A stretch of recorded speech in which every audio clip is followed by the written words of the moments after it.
Hey guys, thanks for joining me for another commentary track. Or if you're the regular person on YouTube, you clicked on this thinking, hey, someone uploaded the whole movie, The Dark Knight. Well, they didn't. This is a Netflix commentary track, not the whole movie. So, this is for Netflix. You guys probably have Netflix. There's 100 million subscribers, right? Well, if you want to hear our commentary track on The Dark Knight from 2008, directed by Christopher Nolan, you might want to go ahead and get that queued up. Go to 000 and join me and my guest, Michael. Say hi, Michael. Hey everyone, glad you could join us. Because we're about to begin this. Hit play now.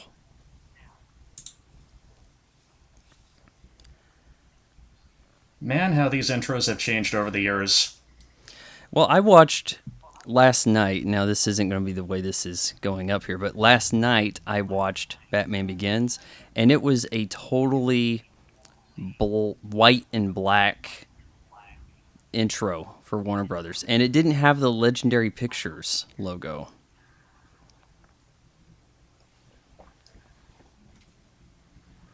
You know, it's like you go to the movie theaters and the show's going to start at a certain time, but it never does when the show's scheduled to start because you're going through so many minutes or worth of Stuff previews, start and then you it get these starts opening late and they intros. start the previews later these days. Now another odd bit here, there's no intro credits. Typically the Writers Guild will force there to be credits on people.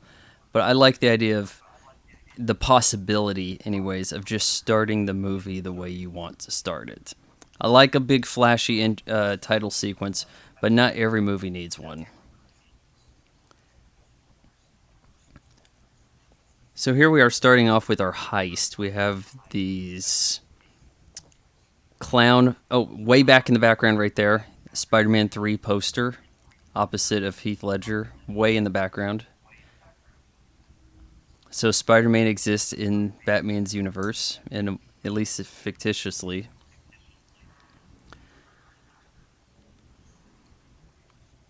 Didn't Christopher Nolan do these to kind of reboot the franchise? What do you mean do these? What? Well, starting with Batman Begins, it's like originally we had Batman 1989, the Tim Burton Which movies. actually was a reboot itself, but I don't think people use the term reboot in wide parlance until 2005, where we have a reboot of Batman and Superman within the same calendar year. Now, this is a bank heist, and a few weeks back, I watched this movie, Heat, with a not quite that similar bank heist, but fairly similar bank heist, a little lower grade, but it had William Fichtner in it, who is seated here in this little cubicle office on the kind of an odd place for the if he's any kind of executive at the bank to be on the first floor where all the drama can go down. But I feel like Christopher Nolan is in some way inspired by Heat here, so he even brings in an actor from the movie. Yeah, I think he said in interviews he would the bank heist heat inspired him for this scene. There's some similarities. You got people wearing these masks. Now, Heath Ledger's Joker here is a silent participant. He's acting as though he's one of the low level goons, maybe even taking orders from these other guys. And they're all being set up here. The boss gave us orders to take this guy out.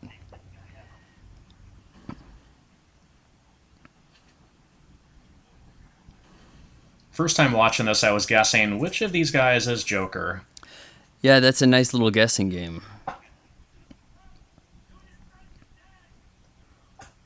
I don't even think We that got you Grump. you can be that sure that one of them is Joker the first time you're seeing it. I mean, these are Joker's men. Yeah, I hadn't known Joker to wear a mask. So I think when I first saw this, I assumed Joker was showing up at some point. Not that he was there.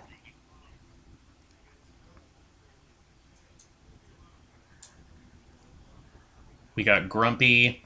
dopey, happy Yeah, I chuckles. didn't Okay, notice that so until I turned on the captions that these all have names.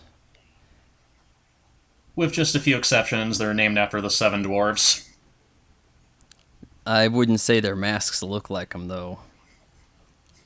Definitely. Oh, and we even got these big suitcases that they kind of haul all that money inside them in a similar fashion, Yeah, that's not similar to dissimilar what they did to in Heat. Heat, yeah. Almost similar.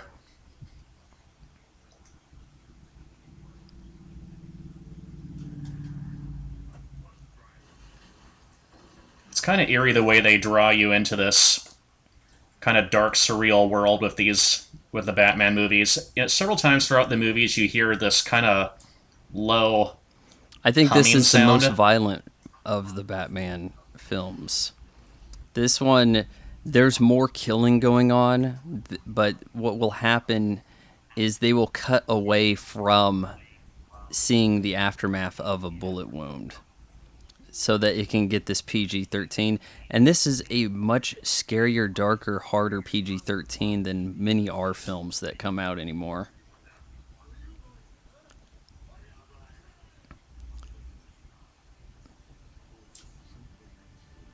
And here's the reveal.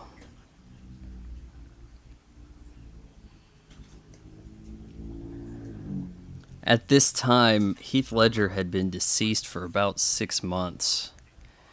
And though it's a quality film, it would seem as though this being his final completed movie, a lot of news about his passing allowed it to secure an additional gross pool, it would seem. Then it a little convenient that that bus gets the slot in like that, right? Yeah, I mean, I just. don't care how well you timed it. You can't do stoplights.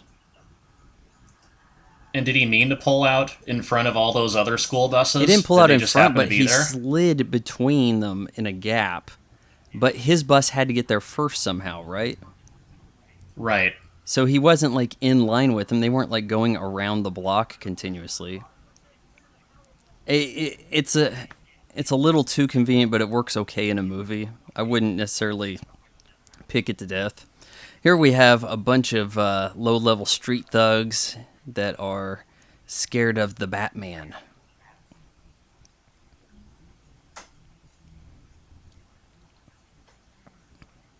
Come to think of it, we got a lot of familiar faces in this movie. Gary Oldman, of course, It's hard to call him a familiar face when he's such a chameleon. but oh yeah, and it's almost you, and he's so versatile. You almost never hear his actual British accent. I'm Did trying you to ever recall see when I hear it. He this he probably doesn't even use it in Bram Stoker's Dracula. maybe a couple times his accent slip, but not very frequently? Did you ever see Leon the Professional from Yeah, but 1994? he was American in that, right? Yeah, because that was another one where where he does an American accent. He plays a corrupt DEA agent. Oh well, as far as English, I guess he had the Darkest Hour where he actually played a British guy. Here's Scarecrow, recurring back page villain of these three films. Right. We'll see him again in the third one. Not for very long, though, but he's there.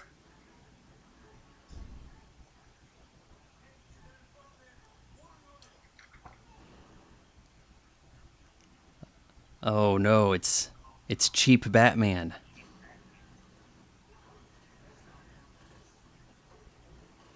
with guns.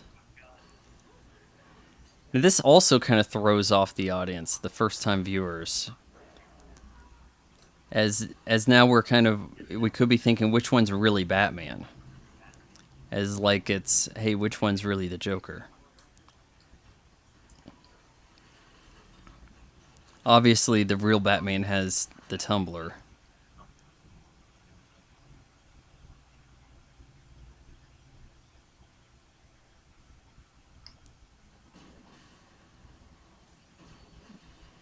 I don't remember Michael Keaton's Batman or George Clooney or whoever having a car that or even Val Kilmer, were their cars invincible to bullets like that too? Pretty much. I the '89 Batmobile had shields that would go up, but it seemed like bullets bounced off of it anyways. Pretty sure in the Joel Schumacher films, the cars were pretty invincible to bullets.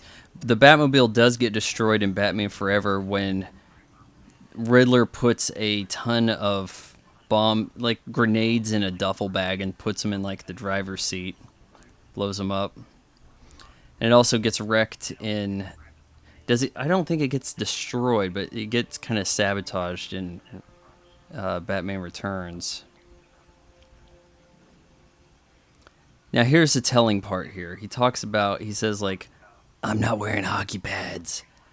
But there are some new hockey pads out there that are amazing. That have a non-Newtonium type liquid, like oobleck, that can conform to shapes, and it's like a clay, but you can like put it over your hand and hit it with a mallet, and you won't even feel it. Goes and locks up the vigilantes too, you know, right alongside the real perpetrators, like he has any real jurisdiction that they don't.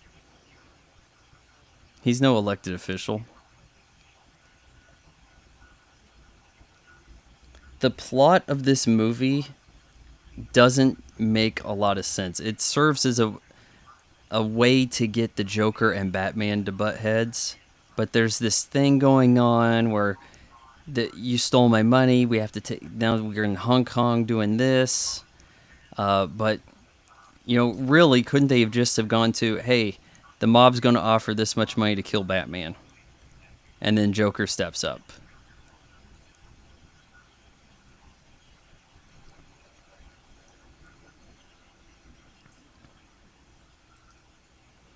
I His know a lot of costume people looks on. different than it did in Batman Returns. It looks cheaper. This first costume he's in. I liked the Batman Returns one. I don't really care for what's known as the Dark Knight costume. I feel like it's too much metal. Yeah, I realize that they allow him to move his head more, but now with that kind, it looks like a helmet instead of a cowl that he has, and his armor makes him look like Iron Man.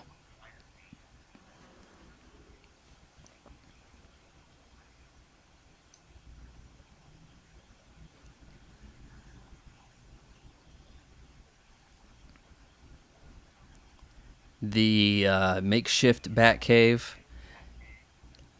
Odd thing about this movie, if you don't use the term Bruce Wayne or Batman, I'm not so sure you know that this is a Batman film. He doesn't have the Batcave. That's not really the Batmobile. Wayne Manor's a no-show. He has a penthouse.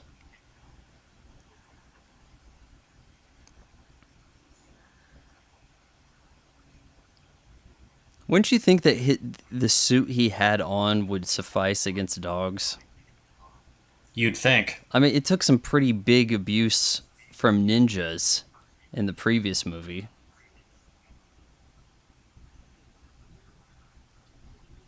But as I recall in Batman Returns, he took a bit of damage fighting on Catwoman the first time.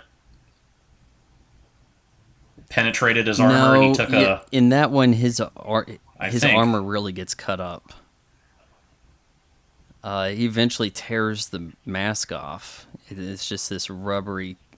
Once it gets cut in it, it just comes to shreds.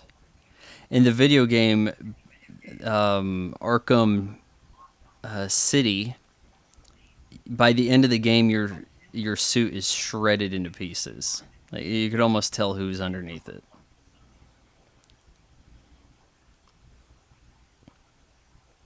Then in the next game, they give him armor like it's inspired from The Dark Knight.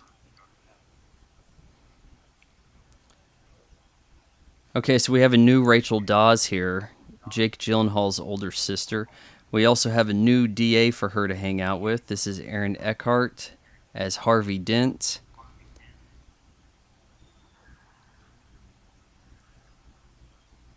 Many of you probably recognize him as the boyfriend in Aaron Brockovich. I was thinking about that movie yesterday because I watched Pretty Woman recently, and I Speaking didn't of realize he which, was in there's it, Eric actually. Roberts. Yep, there's Eric Roberts, Julius. Actually, probably more talented and much cheaper to get in your movie, brother. I don't see much of a resemblance between them. No, not really. Even his daughter, Emma Roberts, looks more like Julia Roberts. Slightly. She's not as tall and looks a little different, but I think they have like similar hair color. His character, I think, is one of the like OG mobsters in Batman's lore. Like when Batman starts out, he's fighting mobsters, and then once the Batman comic starts, that's when Joker's introduced, and he gets to fighting supervillains. This is ridiculous. This is like some kind of greatest hits demo reel for a DA right here. Just, oh, hey, I'm going to show up. I've got all the arguments here, and I'm going to disarm a guy in court. I'm amazing.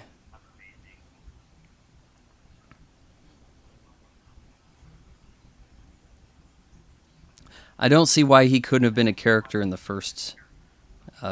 Well, even there's a Harvey Dent played by Lando Calrissian in the '89 film.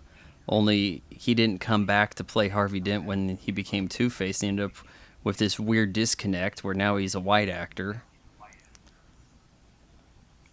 with James Earl Jones.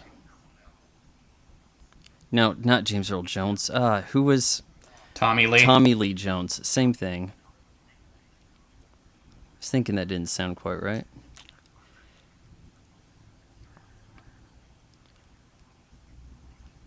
I know a lot of people praise this movie on the internet left and right. Watch Mojo, I'm looking at you.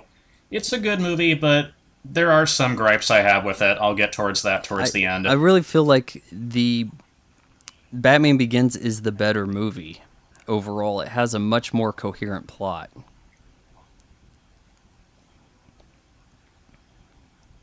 Did you see this when it was in theaters? I saw it like opening night. Yeah, I did. Not opening night, but like a week or two later. This was one of A the lot of my first movies to have a gimmick going where it's like, hey, you got to go see it in IMAX because we shot like 20 minutes of scenes in IMAX. So now you have to pay twice as much money to go see it in IMAX. Plus, it had the, oh, hey, you do it for Heath Ledger type thing going for it. And it ended up making over $1 billion. It was the highest grossing film of 2008.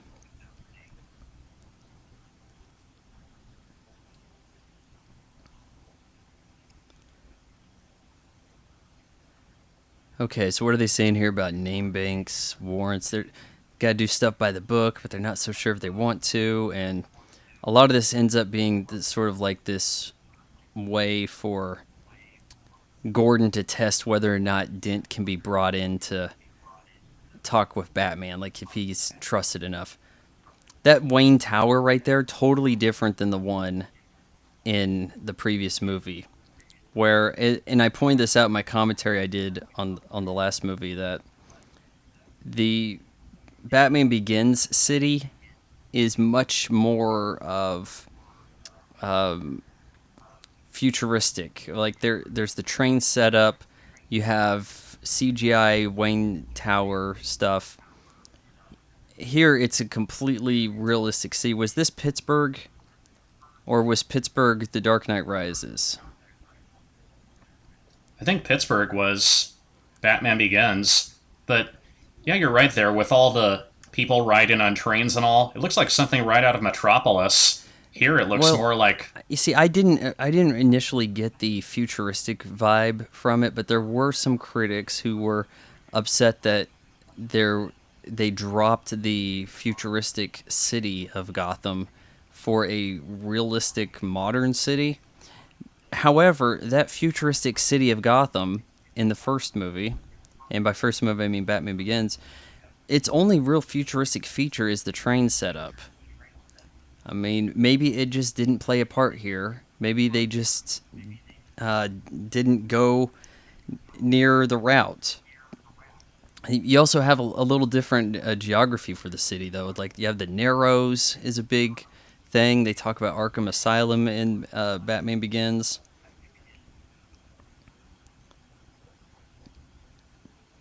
What do you think about the recasting job they did here? They drop Katie Holmes for Maggie Gyllenhaal.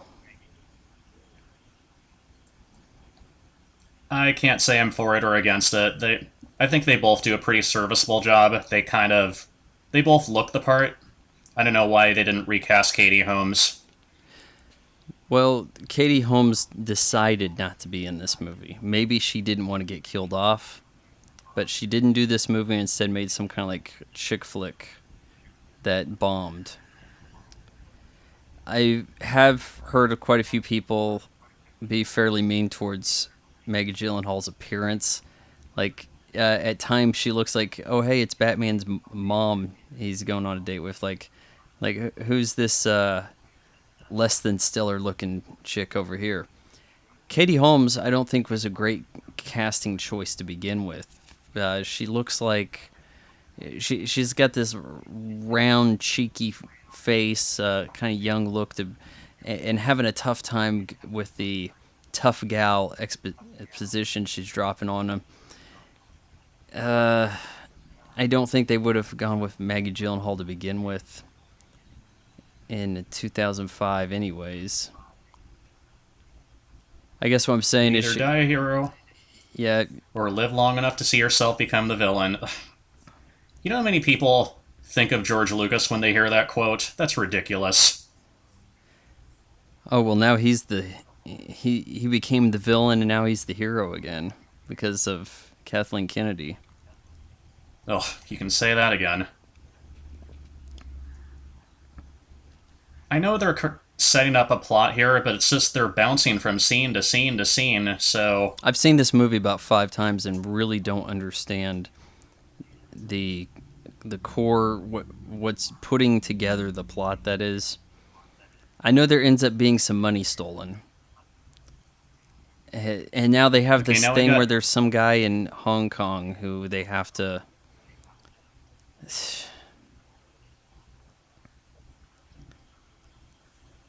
they're trusting him to, I don't know, launder their money or whatever. We got Yeah. gangsters from all sides here. There's Michael J. White playing Gamble. And this guy playing the Shishin, what's his name? Richie Coster. He's actually British, but maybe it's how his character is supposed to be, but he's got a very unusual manner of speaking in this movie. He sounds kind of half Hispanic, half New York with his, I want to hear your proposition. It's like, The it's like who the is this Asian guy character? doing the money laundering, I saw him in something recently and I can't recall what it was. Or maybe I just saw that it was his birthday or some shit. So it's like the police were going to go seize their money, but they took it to Hong Kong before the police could.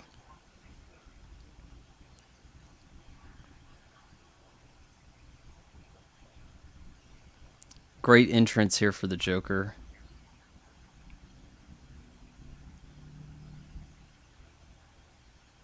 We kill the Batman. Remember that right from the trailer. Oh, here we go, the magic trick. This scene with the magic trick in theaters, it was just like shit. It's like, wow, this guy.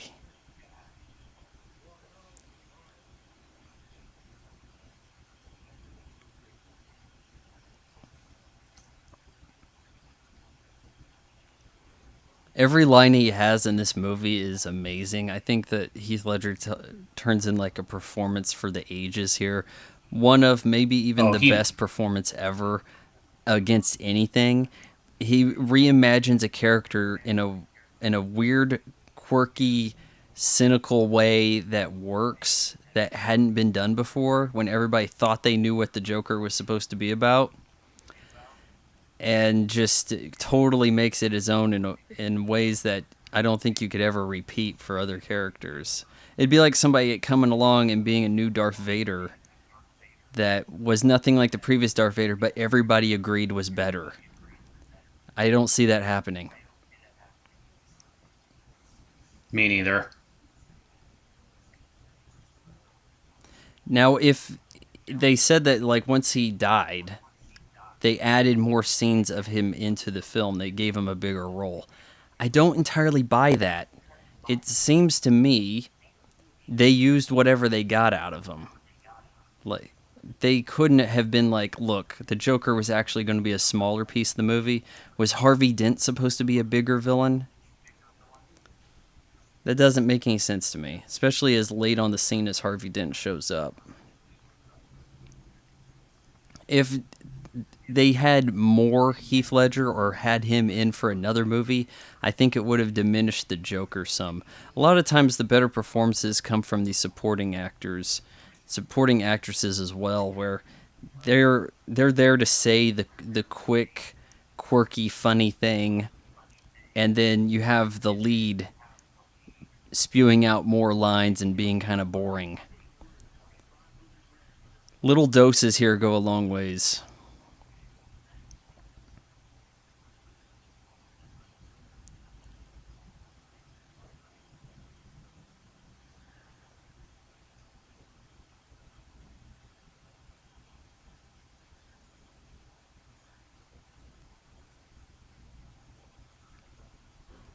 Is it just me, or do people get their hands on explosives rather easily in the movies? It would seem that way. I don't know how hard is that stuff regulated. I mean, they can get guns too, but I mean, I don't know people with grenades.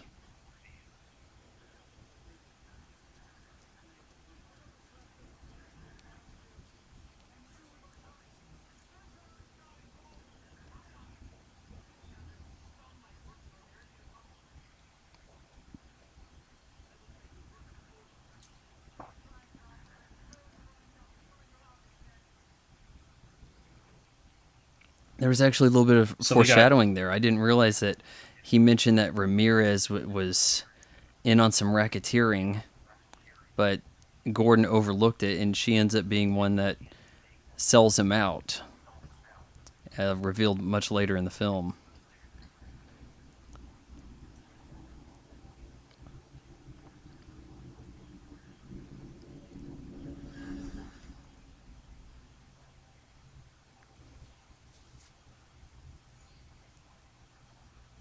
Now, Morgan Freeman's character, Lucius Fox, is he supposed to be standing in for someone, like maybe from the Batman TV series? That is a character from the Batman comic books. I think he came out, I think he jumped on the scene in the early 80s, and he serves as sort of this liaison between Wayne Enterprise and Batman, so that it is like this. He is a black guy that looks like Morgan Freeman, who runs Wayne Enterprises when Batman's not around, so helps him come up with some little gadgets and things like that.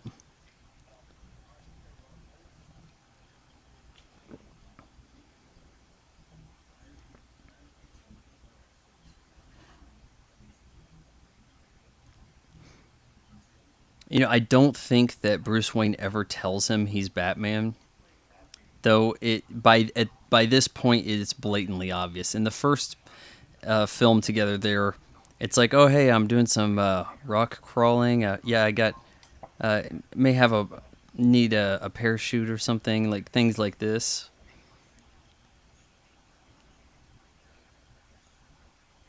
Now, what are your thoughts on Michael Caine to play Alfred? Do you think that was good casting? He does a good job, but he doesn't sound like a butler. The Cockney accent is not a butler type thing. As I recall, we had Michael Gough in the first few movies. Yeah, he was in the first 4 Batman films. He was, I think that Commissioner Gordon was a carryover between all of them as well. Though when I heard somebody say that, I was like, there was a Commissioner Gordon in those movies? Because his role was so small. You wouldn't even notice there being a Commissioner Gordon.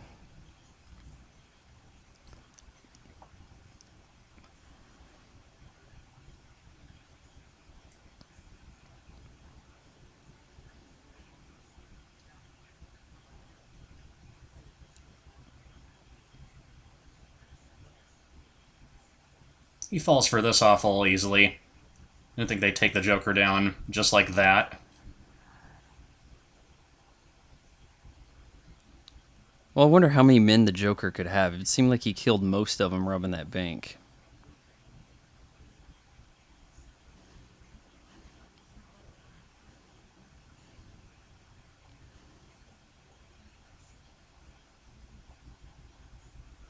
I like how he has a different version of the Scar story for everybody so that you don't know what the truth is.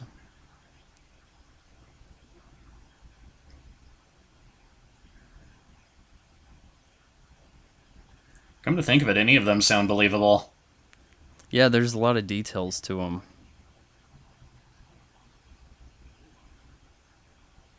Did Heath wear a wig for this, or is that just He they he was style his hair to balding. make it green?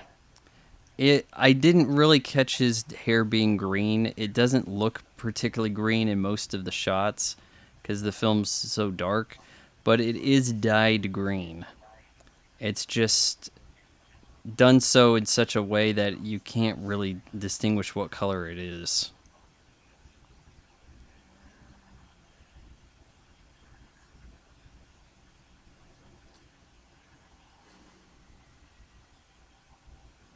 Now look, you don't see him do anything with that knife, PG-13, but you get the impression it was gruesome and the guy died.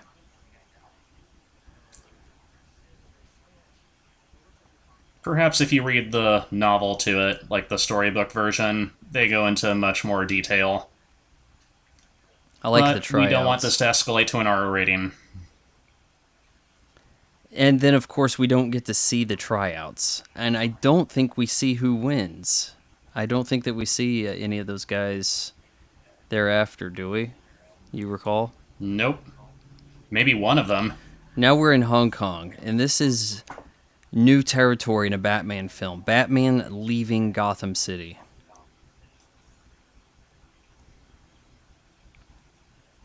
Heresy, I tell you.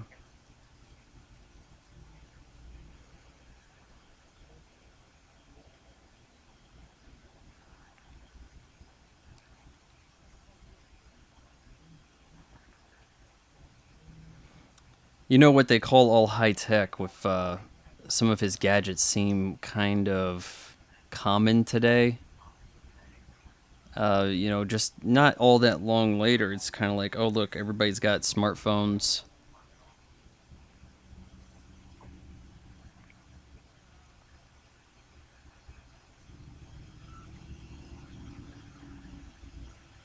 They did a little clever thing in the next movie. Which was, Anne Hathaway's in the bar with the crime boss or whatever, and she tricks him into making a phone call, which actually gets the police in there. oh, I don't remember that My part. memory's a little fuzzy on the third one, but it was something similar. I've It's like, seen the okay, you third have to movie submit everything at less. I thought security. it was definitely a step down. When I do catch some of it, it seems to be the latter act of it. He had to submit everything at the security checkpoint except his cell phone.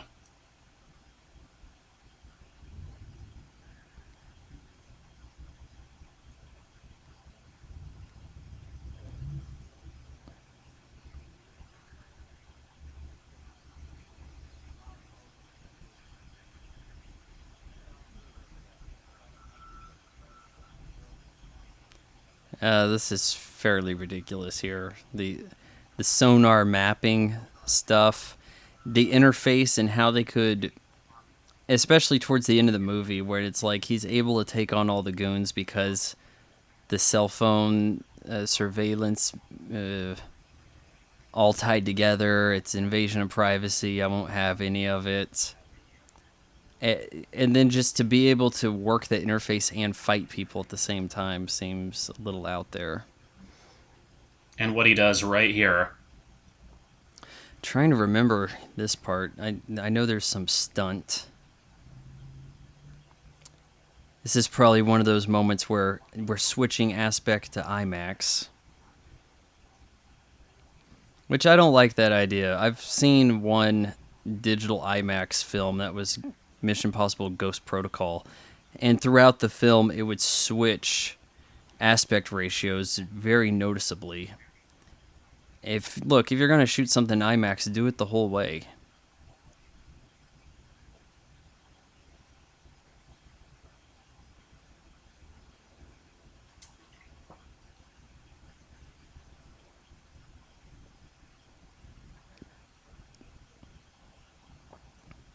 So this is all on him having an extra cell phone and the security guy going, "Oh wait, I must have mixed this up. I'll put it back."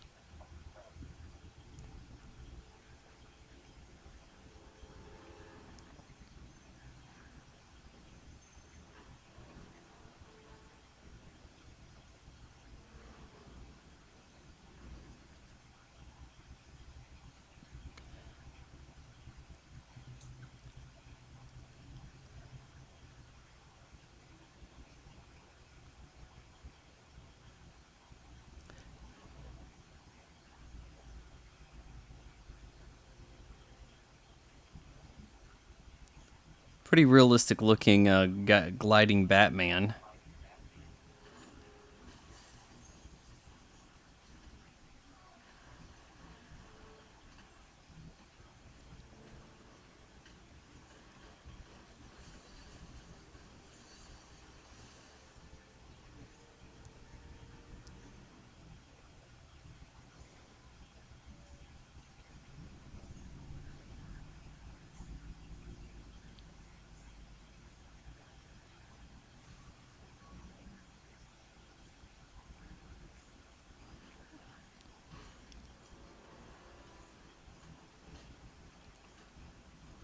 You don't want to shoot anybody.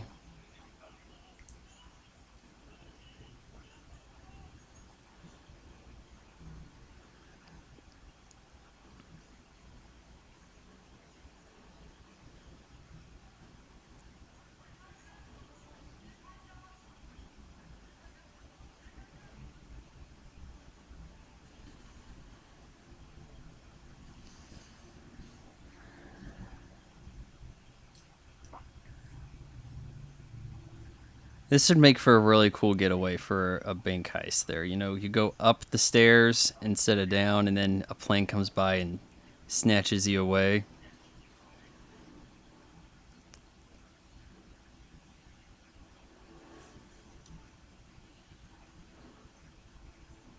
That guy surely would be screaming. Mm-hmm.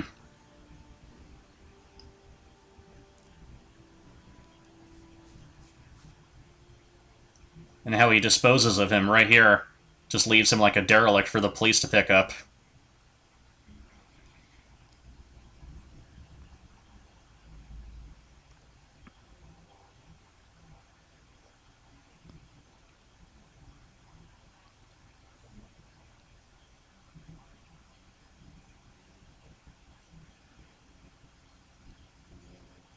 He's awful calm under pressure, too.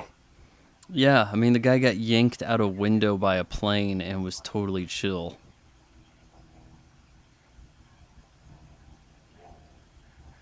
Don't they have enough evidence to put him away? He's so sure that, oh, his business syndicates will take care of everything.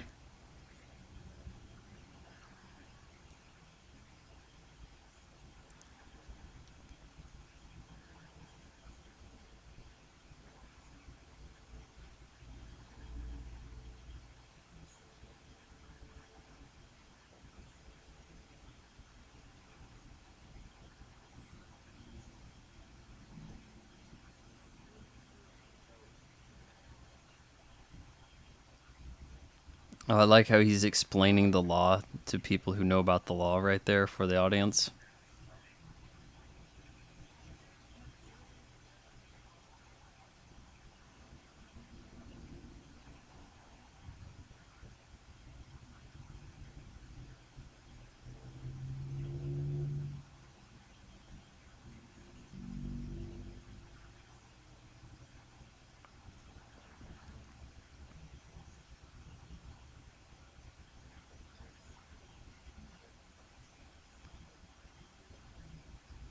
So many rats in Gotham's police force. It was a problem in the last movie. They sent all of the cops into the Narrows, and that caused a problem for them. Then in the third movie, they send all the cops into the sewers. Didn't learn from his mistakes.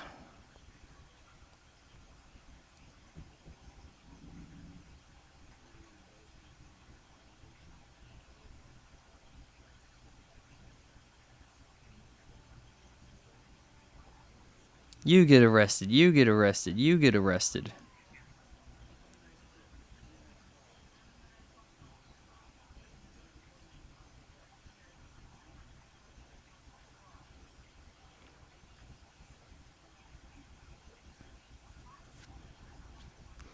The Joker card. Now, she ends up getting killed. Was it car bomb, or was that was she the poison liquor?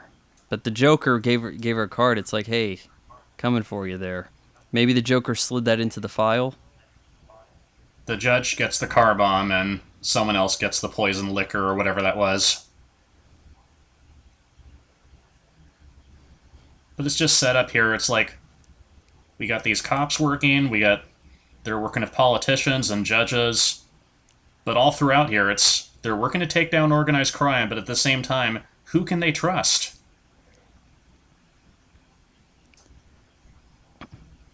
One would think that the mayor is crooked, the way he seems to behave in a way that doesn't go with the known heroes. Also, the eyeliner he claims he's not wearing.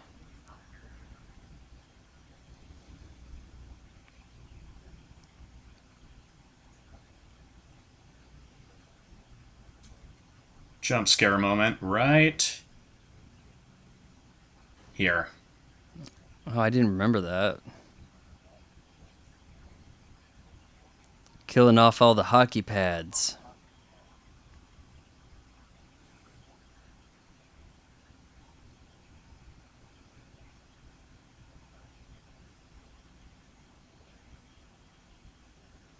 Will the real Batman please stand up? Hardly gave you enough time to really read that if you weren't looking for it.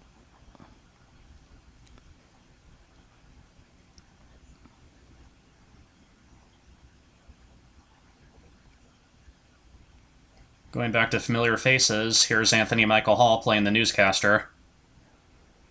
Yep. Been a while since we've No seen him in idea anything. why he would be in this in particular. I think this is just a role he auditioned for like anybody else. This is a pretty scary scene though. This guy locked up, like you got this like terrorist video thing going here, and yeah, it's a little unsettling.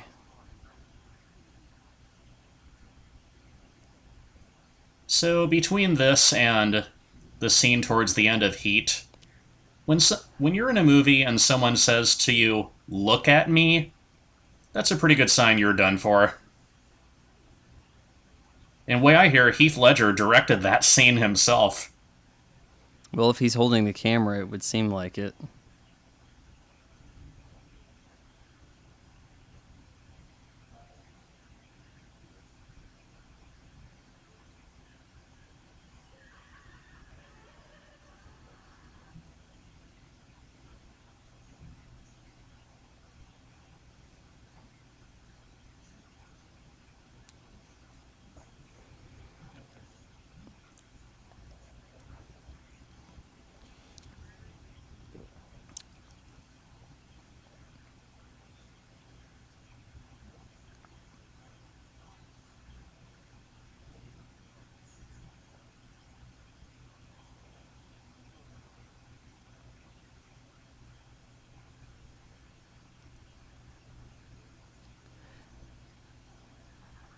You really see how Dent is brought into the trusted fold through here. Now he's even getting acquainted with Alfred.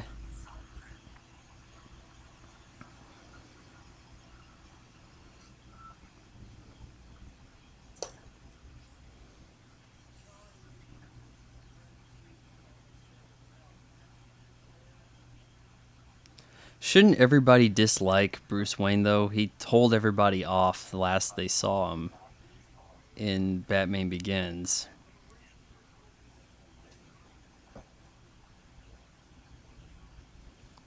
Now they're making him humble. Like, oh, I'm no hero. Here's your hero right here.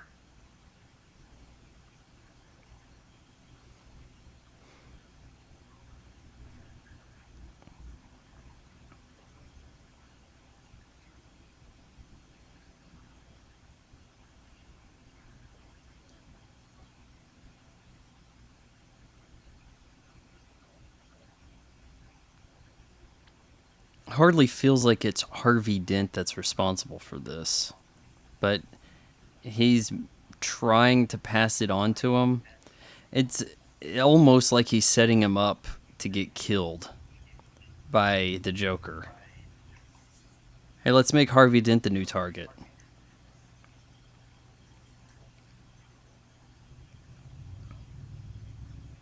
She's looking a little rough here in the shadows.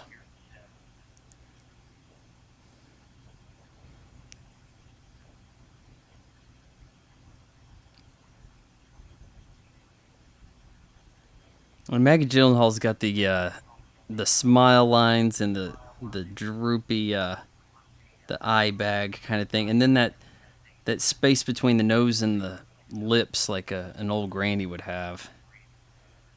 Needs to walk back into some better lighting.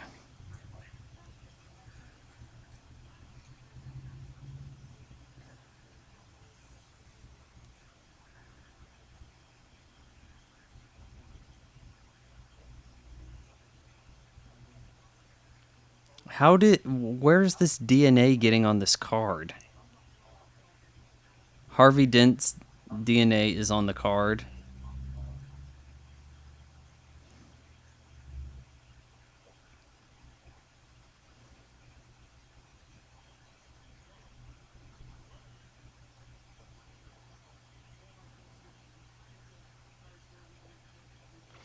In the first appearance of the Joker, he said that he was going to kill some people at a certain time, and they surrounded them with like security. And it's like, well, nothing happened. And then they like, I think one of them goes and like drinks some wine to celebrate, and the wine poisoned them. And I think that's like Yeah, I something think. that ends up here. So there was Yep, it's some, coming up. yeah, it was inspired by the comics.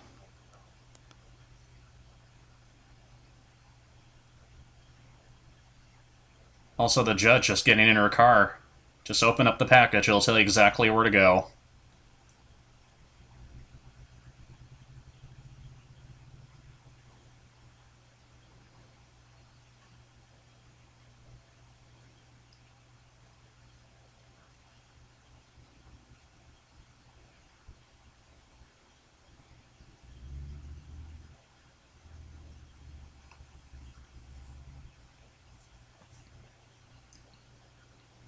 There's also a weird magic bullet thing they have to investigate in this film, where there's like a gun.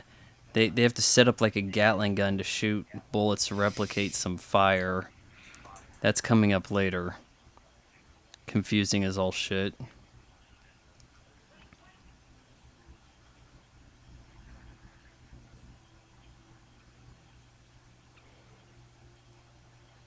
So he's supposed to. So Harvey Dent's one of the targets. So here's Bruce Wayne taking him out of the equation.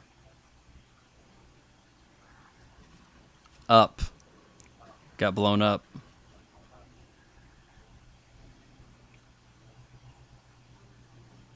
Calling card.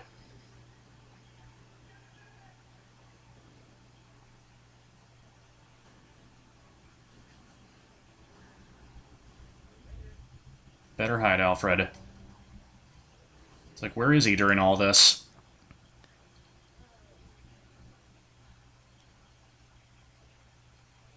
Makeshift masks, huh? The pantyhose with some paint on them.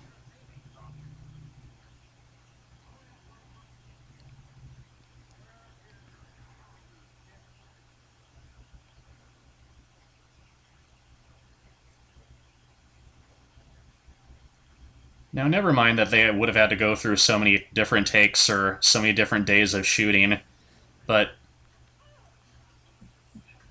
you think the Joker has to reapply his makeup?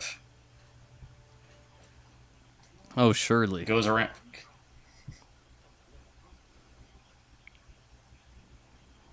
It would seem to me difficult to match the makeup each shot. Looks uneven in some scenes. He's Yeah. sweating more in some If certain it were scenes than if he it is were in nice others. symmetrical shapes with clean lines, I think it'd be a lot easier to do. Try to keep an eye on where it is around his cheek, see if that differs from scene to scene. I think I'm seeing some differences already. Uh huh.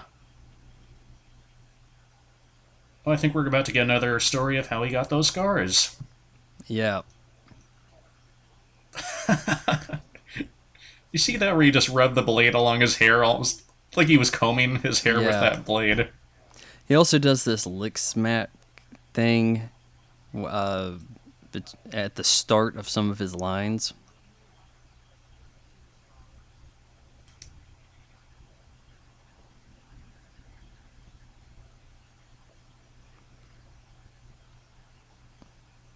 And here's the weird part. Heath Ledger, before this movie, he's like one of these heartthrob type actors. Like, oh, hey, the girls swoon over him.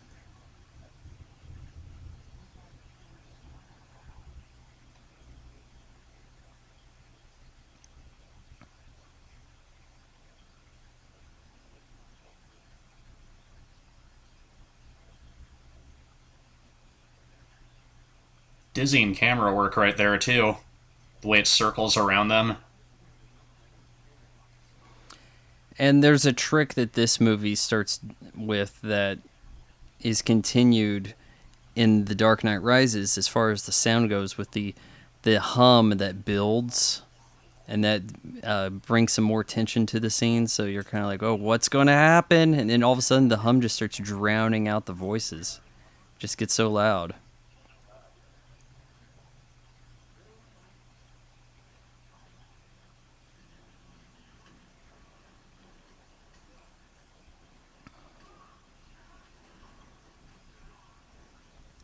Bale's Batman voice is hard to take in this one. It's so much more gruff than it was in Batman Begins. Mm hmm. I mean, I know it's for people who, they can't tell who it is, but it's like, what was with him doing all that growling voice when he's Batman? I'm sure James Bond inspired that little scene there where he's got the blade in his shoe. That was right out of From Russia with Love. Yeah, he doesn't do a lot with that knife, though. Let her go. Okay.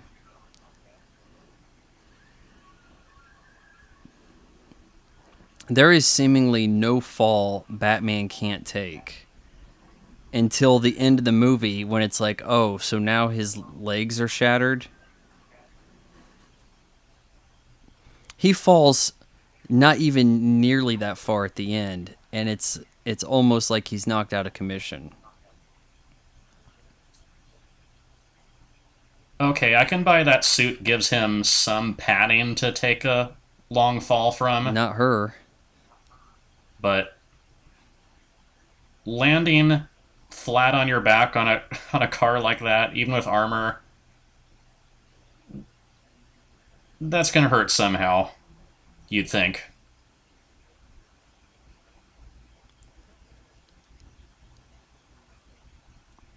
And he's right about that. They can't protect him.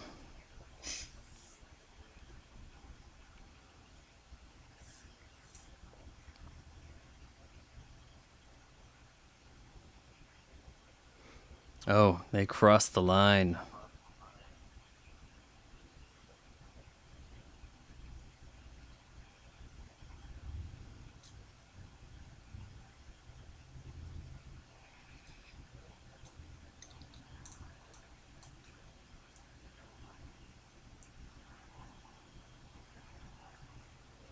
Now we get this weird story of how Alfred wasn't always a butler. How he gets this building up of like, hey, I used to do some paramilitary stuff, so I can do some badass shit if needed.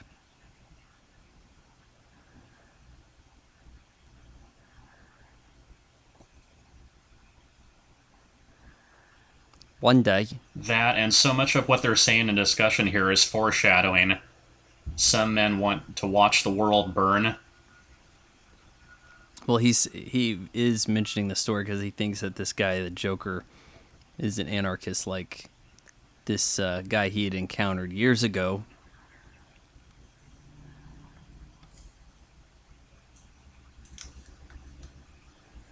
Also gives you a good little trailer line. I don't know how long it's been since you've seen Batman 1989, but wasn't there a flashback there where the Joker killed Batman's parents? Yeah, that's the idea. In that film, and to fans of the comics, they knew better. It's Joe Chill kills Batman's parents, and that's the way it's depicted in Batman Begins.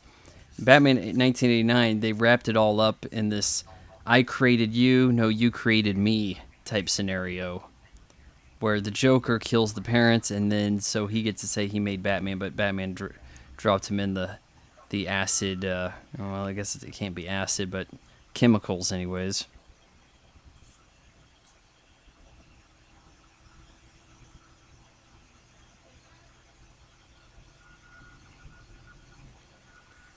Gordon rises up through the ranks pretty quick. He's a Sergeant Gordon, and then at the end of Batman Begins becomes a lieutenant, and then he's going to quickly become commissioner during this movie.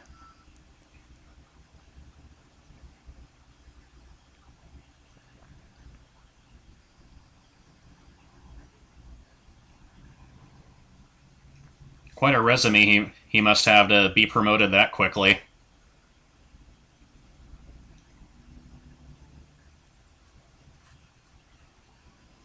I don't understand what they're doing here. It's like the people were shot through the walls. Now we have to. What's to investigate?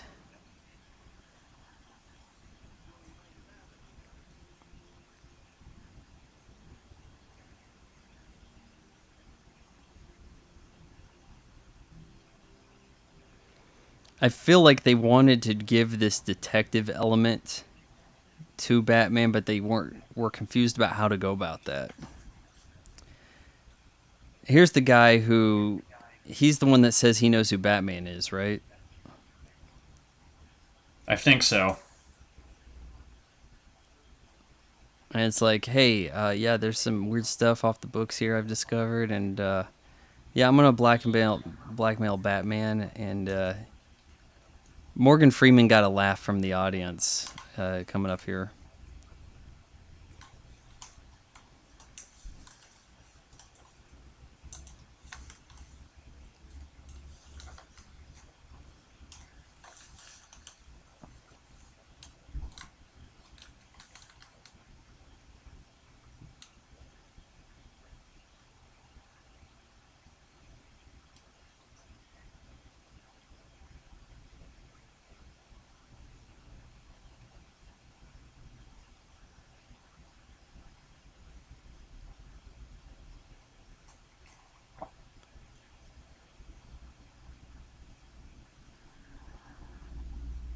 So he's like, I guess I'm not gonna get that 10 million. I'll just go on TV. I better rethink this whole blackmail plan of mine.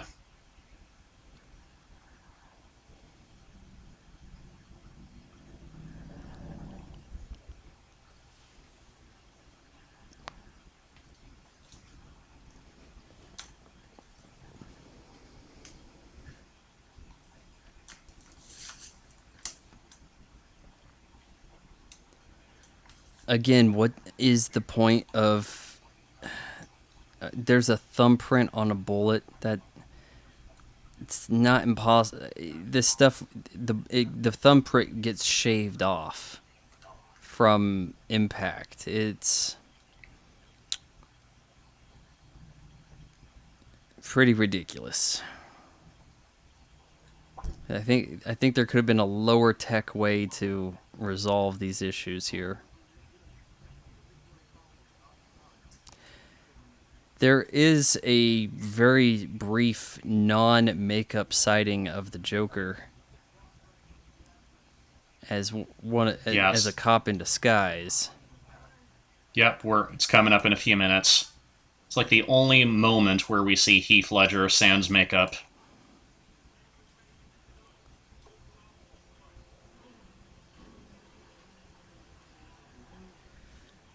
Kids, if you ever go inside a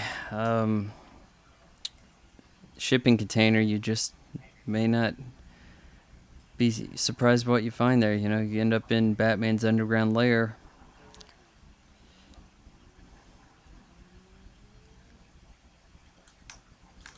I think the Batcave was probably fine. It didn't get destroyed in the fire at the end of the last movie. I don't see why he had to uproot that operation.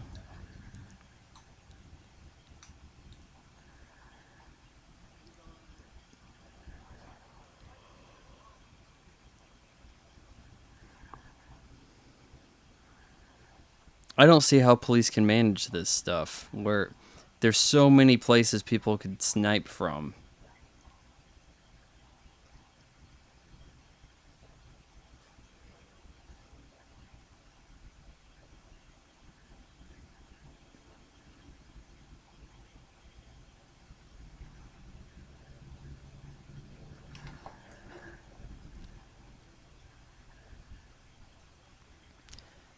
You think Joker would just tie up some cops?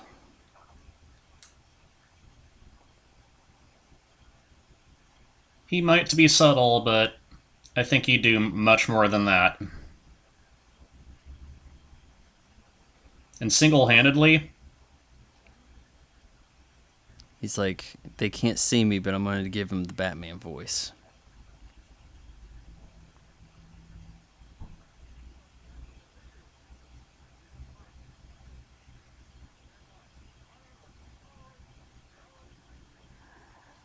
Got our building hum sound here.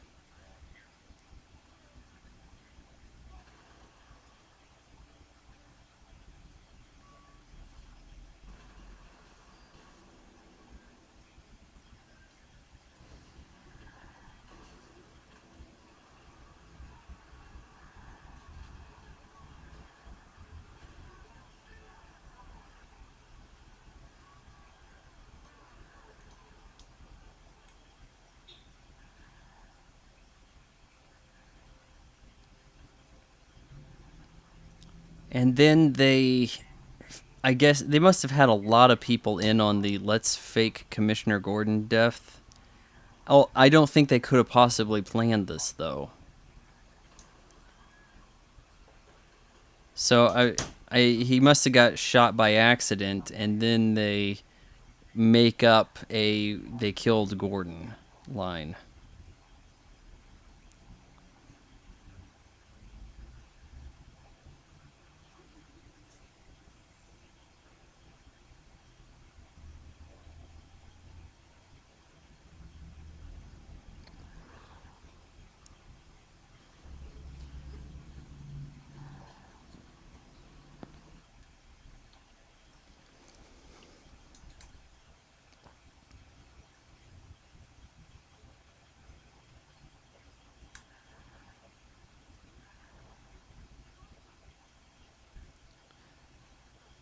You know, they mention sister here, and I'm sure people are thinking, oh, hey, it's going to be Batgirl at some point.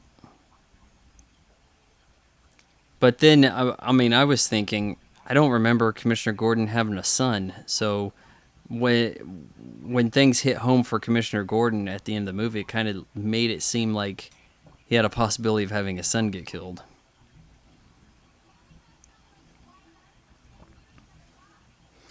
Look at that green light going over there. Little Batman Forever. mm-hmm. Similar lighting.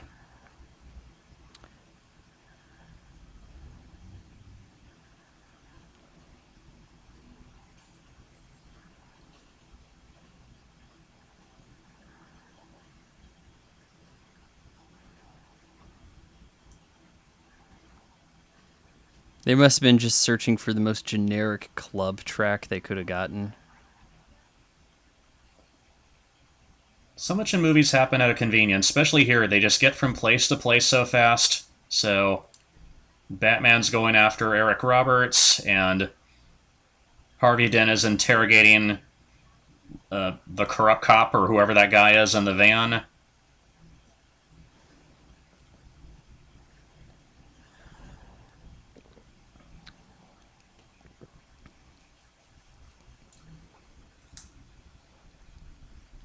Well, I'm thinking like later in the day, Batman's decided I'm going to go follow up on some leads.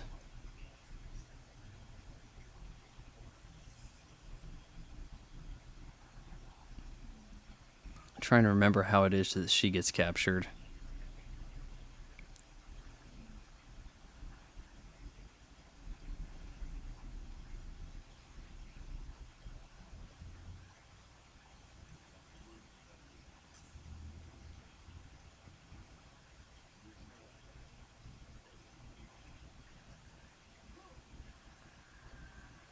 I'm thinking that Oh, fall could kill you.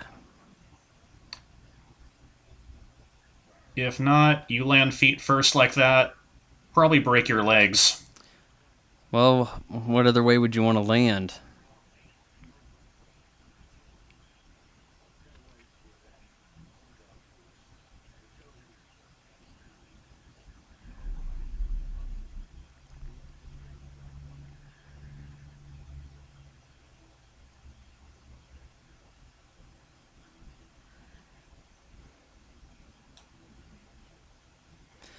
Yeah, Eric Roberts is one of the best bangs for your buck when it comes to acting ability for the money. I saw him on something I started watching on Netflix. It was the cheapest thing imaginable. I'm talking like maybe $1,000 budget type stuff. He does not say no. He's like Forrest Whitaker but cheaper and white.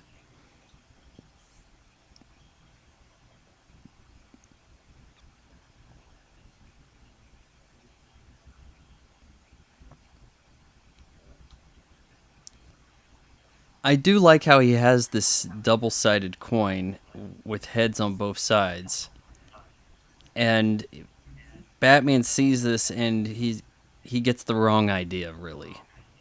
Batman thinks that this guy's coming unhinged. Maybe he can't really be brought in. He's not living up to my ethics, but in actuality, he was.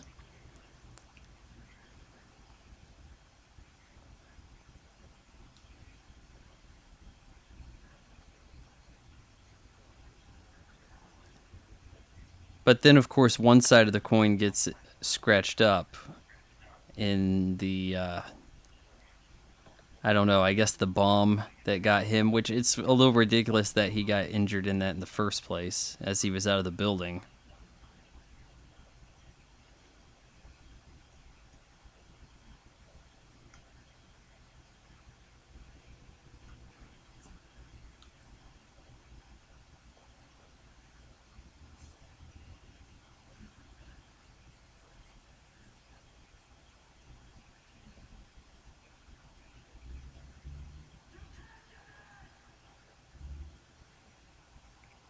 No, his hair's kind of bothering me. It's a little, I don't know, boy band looking.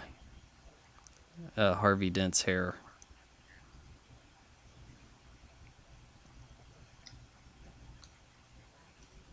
I don't know how his hair naturally looks. He looks so different here compared to other movies. I think he In typically fact, has when I shorter hair. did he dye his hair blonde for this? Maybe. I don't think it was a dark brown to begin with, but I don't think it was ever as light as shown here. In fact, when I first saw the trailer, for a second I thought that was Dennis Leary. Then I was like, no, no, no, no, that's Aaron Eckhart. Definitely. What's Aaron Eckhart been up to lately? The Olympus Has Fallen type stuff, playing the president there. I think there's a third one in the franchise coming, even though the second film didn't live up to expectations at the box office. I wasn't really a fan of the first film, Die Hard in the White House.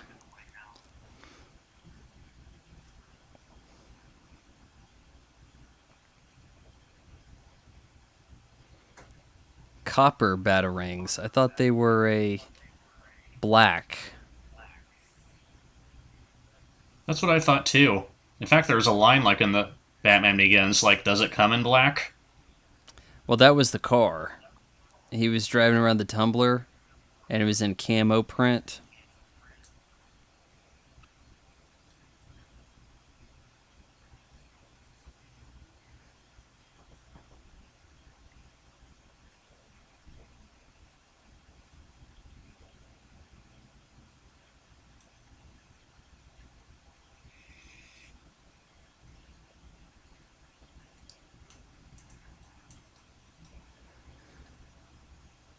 Okay, so what's their plan here? They're going to retire Batman? Or say that's the idea? Make it sound like he's retiring. Make it sound like he's. Yeah, I don't know why they would believe that, though. Oh, he said he's retiring, okay. And that gets even more ridiculous in the third film when Bane gets out this letter. Hey, I've got a letter here from Commissioner Gordon, and everybody should be like, sure you do, but everybody believes it. But instead, Harvey's going to take the fall for all this, confess he's the Batman. Like, did What he really was think everyone would believe him? that wasn't the plan, though, right? Like, Bruce Wayne didn't tell him, hey, say you're Batman. But he almost implied that's what I want you to do. Like, it's weird. It's like Batman setting him up to take the fall.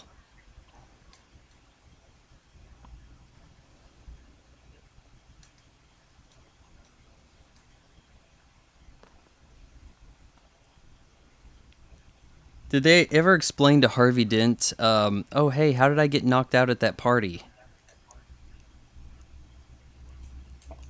Because Bruce Wayne choked him out.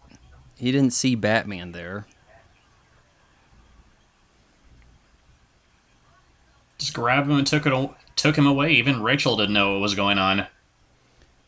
No, Rachel saw it go down, and he's like, all right, you gotta hide, you gotta run, there's bad guys here. But Harvey Dent just must have woke up and be like, I missed a lot of excitement. The Joker showed up here looking for me. Somebody choked me out, but they had good intentions. Who could it be?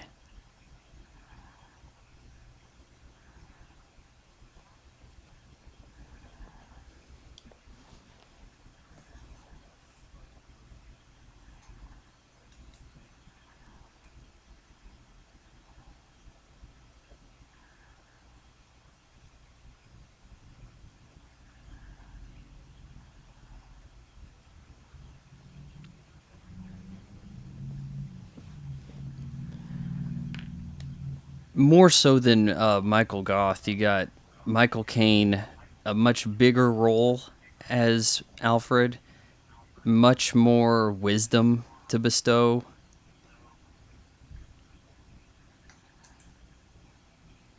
When you get Alfred, He you has a get the little. Rolls Royce of all butlers. You get a guy who can do anything. Now, of course, at some point in the future, we have to have an Alfred spin-off film.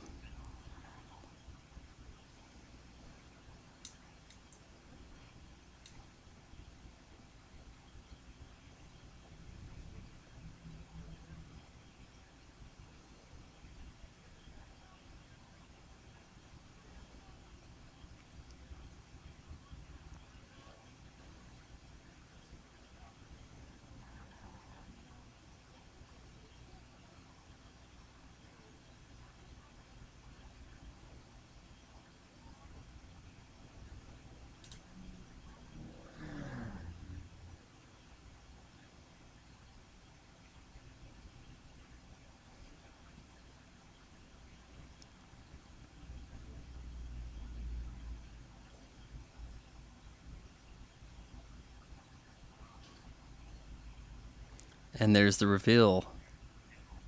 She They're keeps both heads. that, and she gets blown up, right? And then he finds the coin, and it's scratched on one side, or charred on one side. So Yeah, it's charred on one side. yeah, So he makes it the The silver side you live, the charred side you die. Right, but who finds the coin? Because isn't he's in the hospital right there? Look at that. That shot right there. That obviously you got a cop getting shot in the face with a shotgun. You don't see the repercussions of the action. PG-13, but gruesome nonetheless. In the Marvel films, people get shot from a distance and they don't bleed. They kind of just fall down quickly enough that it's like, oh, well, they're probably dead, but we're not going to check in on them, so maybe they're alive.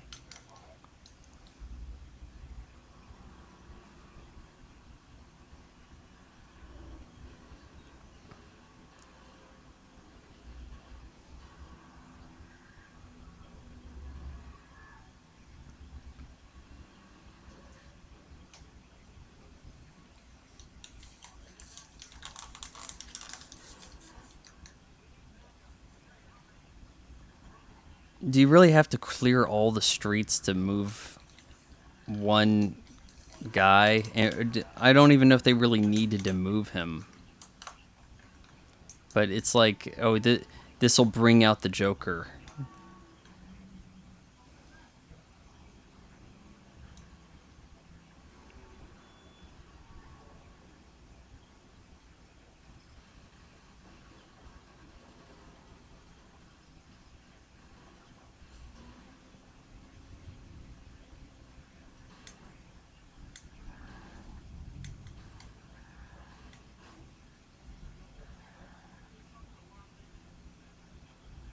A lot bigger to get through this, and here it is.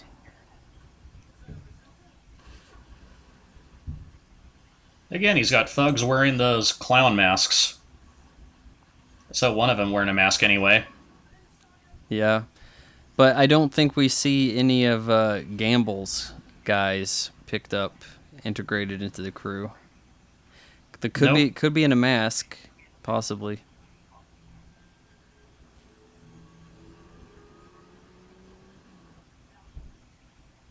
I'll safely assume there were very few survivors from those quote-unquote tryouts. Yeah.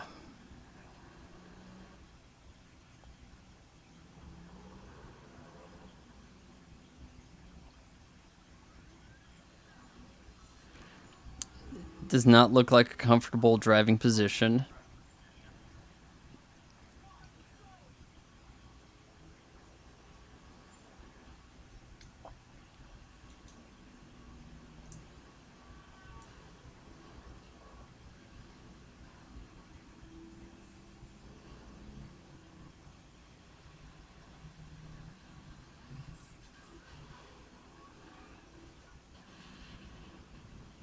Get down, Mr. President.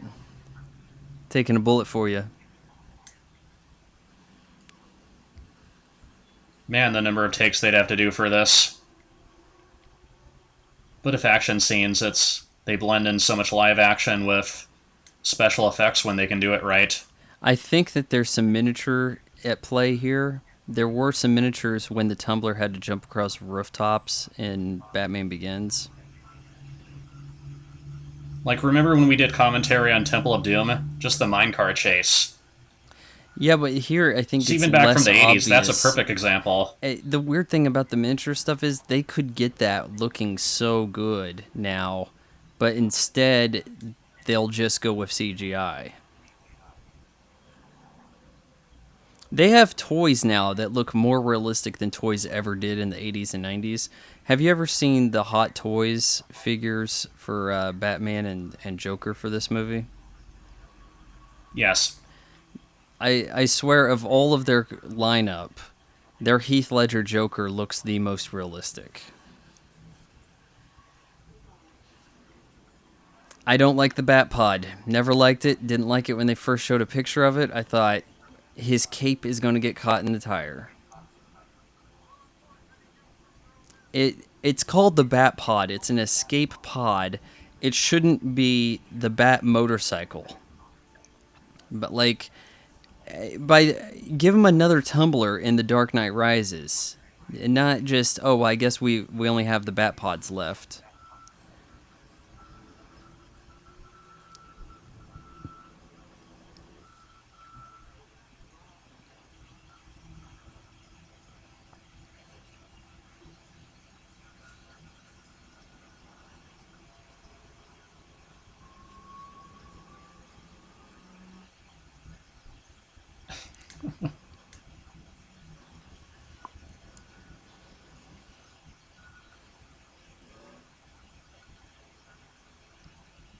Ooh, look, kids, that was fun.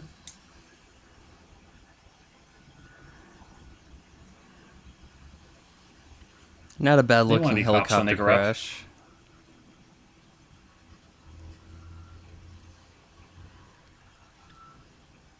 I think they mixed in some practical use there. You wouldn't bother with that these days.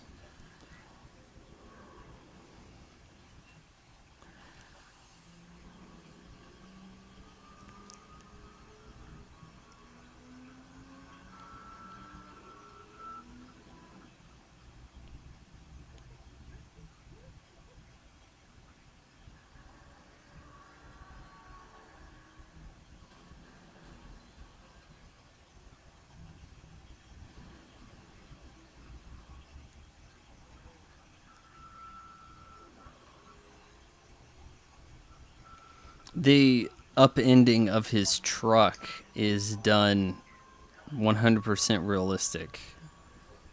I don't think they would go to the trouble at this point. They would just go, hey, we can do that with CGI, not have to get an actual truck to go up over.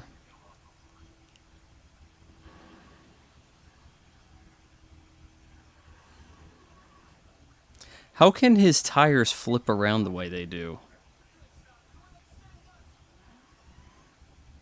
Yeah, that was kind of far fetched. Like with going up on the wall, just flipping the car and the bat pod, inverting it.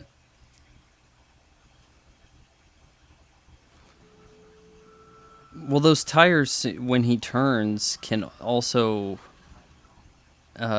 flip over like the other direction in a way. Like I don't know if they're making contact correct, and the guns on the side wouldn't be able to stay in, wouldn't be able to flip with them. What? Ah! Chicken's out.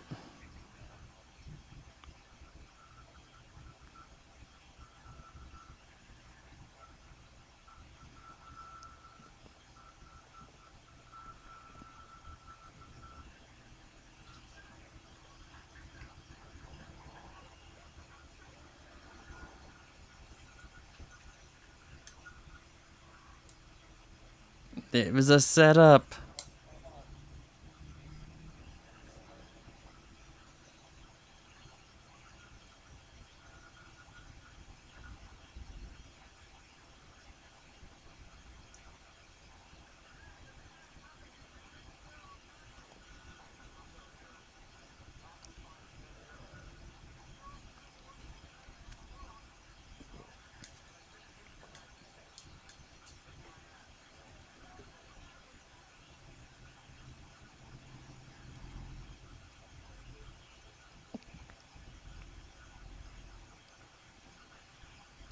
And then she's captured, but we don't see who who took her. But that gal there, she I guess she leaked the information that got Rachel captured or was involved in it.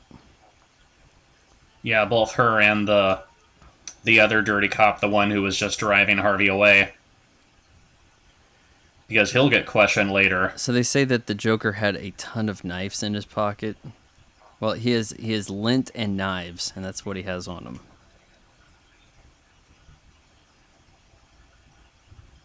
Maybe he's like General Grievous, collecting lightsabers. Joker collects knives. He has like a thing in his vest where he keeps so many of them.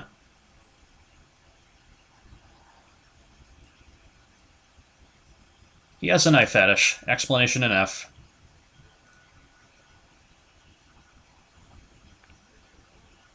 Well, I think the Batman villain with the knife thing was Victor Zsasz, and he was actually in Batman Begins.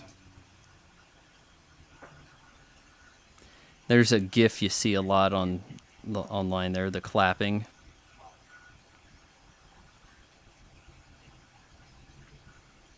I had to fake my death, honey, so that I could hook up with my mistress for a little bit.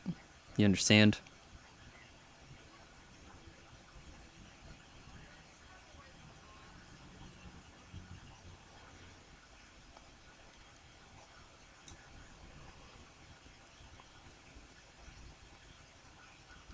The guy with the bomb in his stomach blows up like the police like precinct, but not the Joker, who's closer to him than some of these walls that get taken out.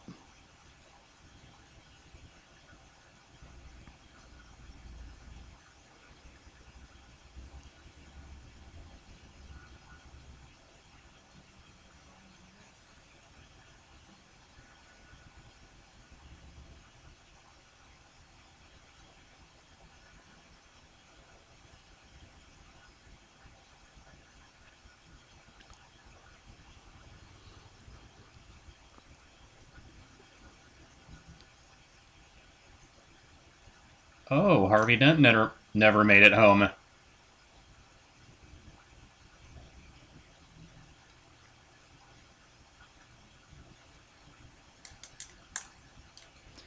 We didn't see Harvey Dent get captured, though. Nope, we didn't see Rachel get captured either. Which I think you probably should have had a shot of them getting captured, or something leading to, hey, maybe they're getting in the car with one of Joker's men driving. Or I think we saw Rachel last in that scene, like holding a coin or whatever. Maybe a shot of someone kind of lurking behind her to give it more of a Yeah, that sensation was that, the hey, last they're in shot we had jeopardy. of her, was her getting the coin, and not so, there wasn't anything about someone driving her anywhere. She got orders to go hide and don't tell anyone where you're going, which would mean go alone, I would think, right? Right. So it's weird. It's a kind of disconnect to think that she's even captured. And where did Batman come from? He was right there in the interrogation room the whole time. They had the lights out. It lights out or not, the Joker had to sit down somehow, right? Would have Yeah. noticed something.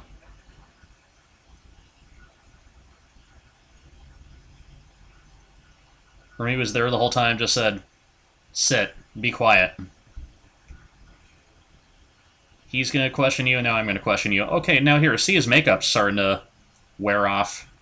Yep, I know it's particularly Heath from forehead. sweating so much on set, but that's what I was wondering. Just the Joker, just imagine this is a real thing going on. It's not a movie.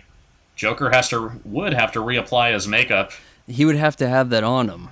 Hey, there's nothing in his pockets but knives and lint and mascara, a little bit of a blush.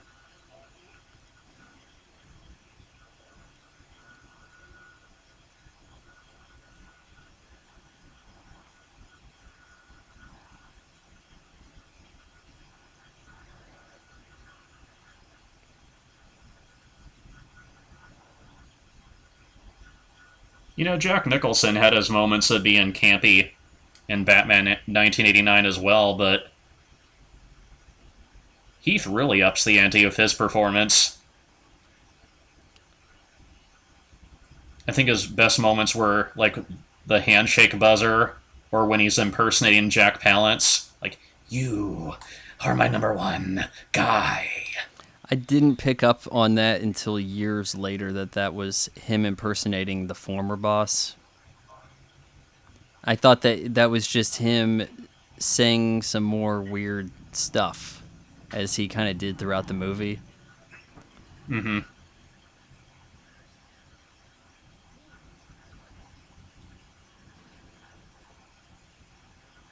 Look through all sorts of popular movies out there where you have a particular actor playing a character who gives he or she gives such a phenomenal performance. That's what good actors bring to a role. Just the sincerity and concentration of being that character. It's like the director calls action and they're just completely in character.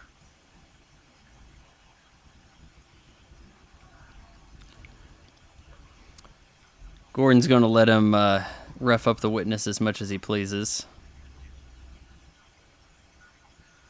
Starts to think, oh, wait a sec. Now that he wants to barricade, maybe he's going to take this too far. If he hadn't put the chair there, okay, well, maybe now he'd get in there.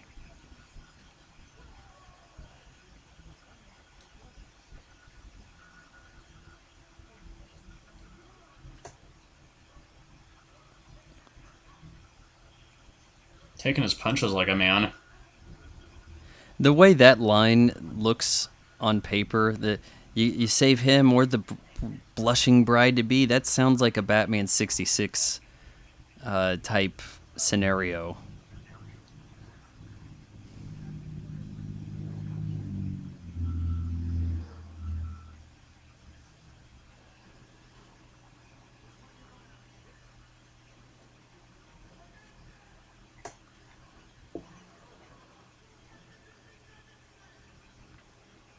I don't know why you couldn't have.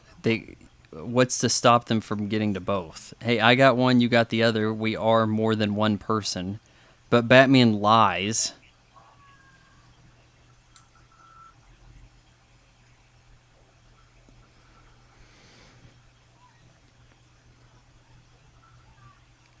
Look at all the barrels she's got.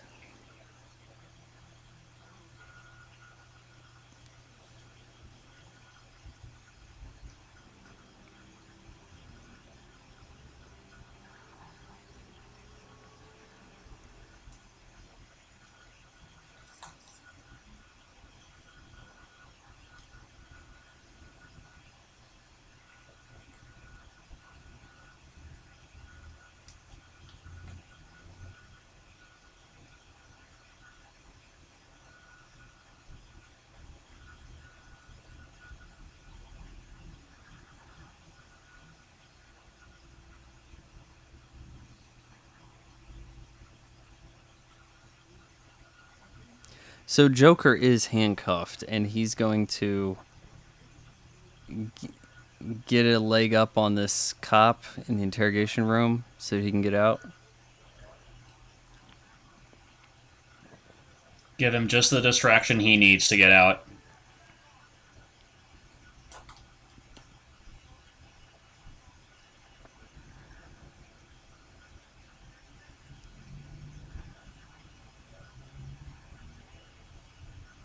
Check out how long his hair is, and long and appeared to be colored.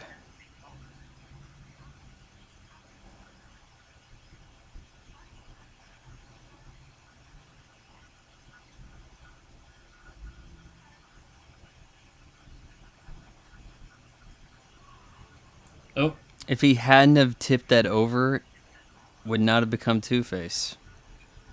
mm-hmm.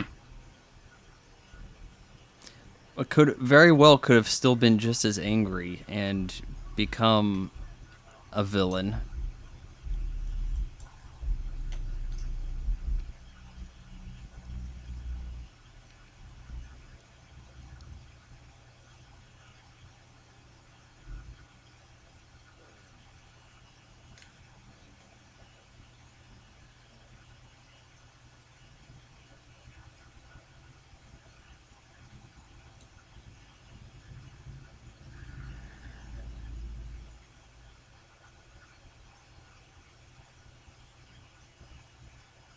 Persuasive, isn't he?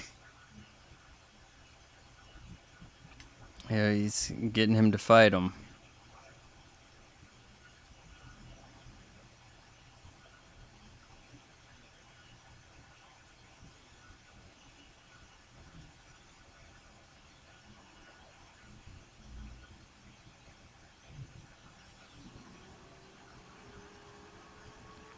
Kind of would like to have seen how the Joker pulls this off.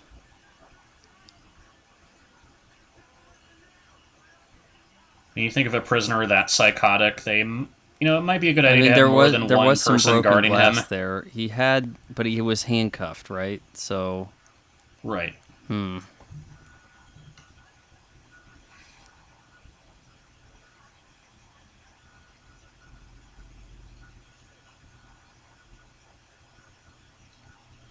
Now, in movies, when you see like a ticking time bomb, okay, we're down to 40 seconds. it It's usually like gets imagine extended. you're counting with it. It almost never And then you're is back. exact. Never. I'm trying to think of some scenarios where it is, and I can't think of many films where it actually goes in real time. The only time I think something would go in real time is if it was something like 24, where the gimmick of the show is real time. So if it's going to stick to a real-time scenario, yeah, the countdown should be in sync. Otherwise, it's like you got 10 minutes, it's going to be 15 or 30.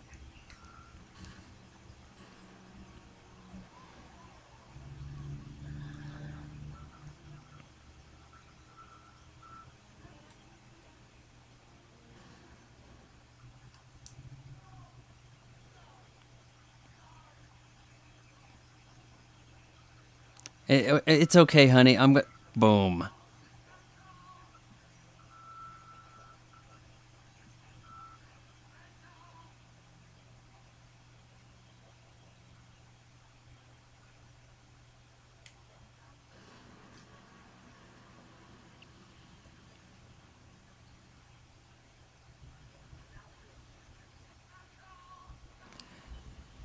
Okay, so wait a minute. Where was it that Gordon went?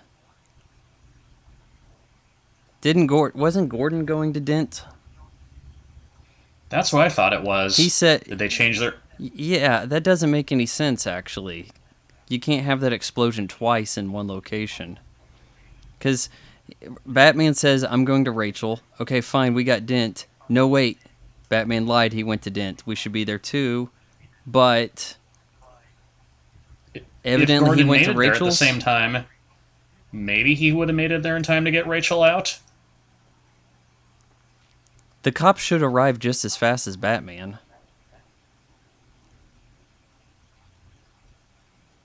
Well, close to it, anyways, right? I mean, if they can get to one of them, they could get to either. Now, if one location is closer, that would be the only one that you could actually get to then, if it's going to be that tight.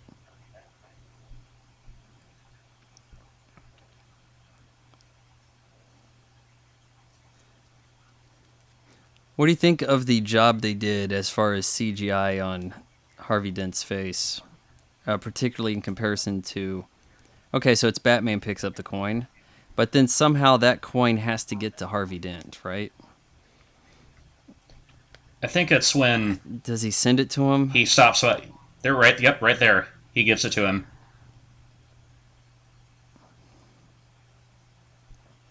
Yeah, it's been a while since I've seen this last. My memory's a little fuzzy in some places here and there. Yeah, I'm gonna I have had to to see think how back, but then it these dawned on me. effects He hold gives up him the here. coin. Well, yeah, that too, because I was thinking where to get the coin from, but yeah, someone had recovered it. He didn't. It wasn't on him.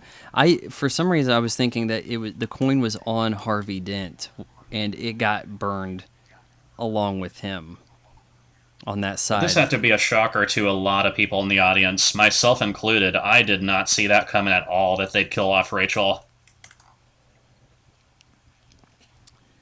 Well, considering that the actress changed, maybe makes that more uh, palatable or to be expected. Like, I mean, I could see someone being, "I'm not gonna go. I'm not gonna come back just to get killed off. Screw that shit."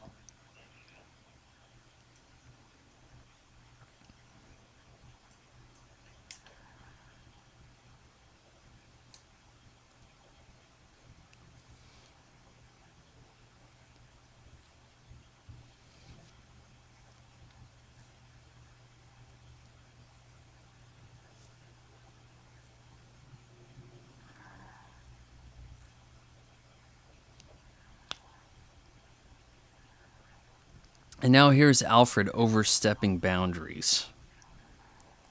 Reading other people's letters and deciding what they need to know.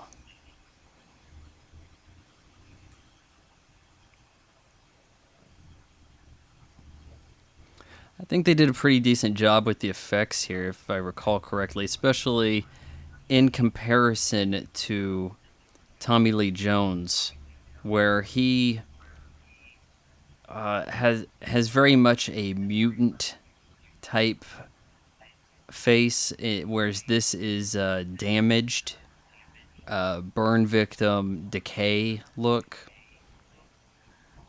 I would wonder how his eye can function. It's weird how resilient eyes are with things like even zombies. On The Walking Dead, these zombies have got to be depleted of water, but they have perfectly regular eyes. I mean, their eyes might be a little cloudy, but they don't have an eyeball that's been dried up. He wouldn't be able to blink or anything. I mean, he'd have to be walking around with like water to pour all over his eyes.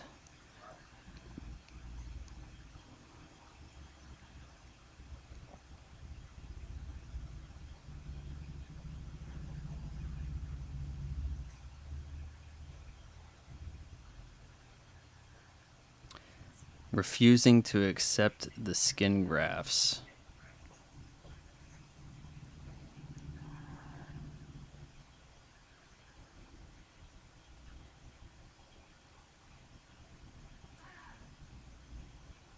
He says that people have like a nickname for him. What was that nickname? Say it. Two Faces Born. There we go.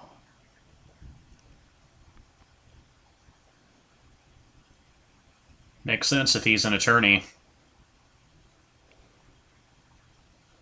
Turns to show him the face. The audience didn't get to see it yet.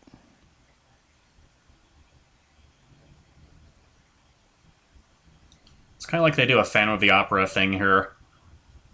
I don't know if you saw the musical to that, but the first time he's unmasked, she sees him, we don't, but then when we see him, it's a different thing. Okay, tell me you don't think of the Terminator when you see that. Yeah, a little bit. I think it looks decent enough. I don't have any problem with the way that appears.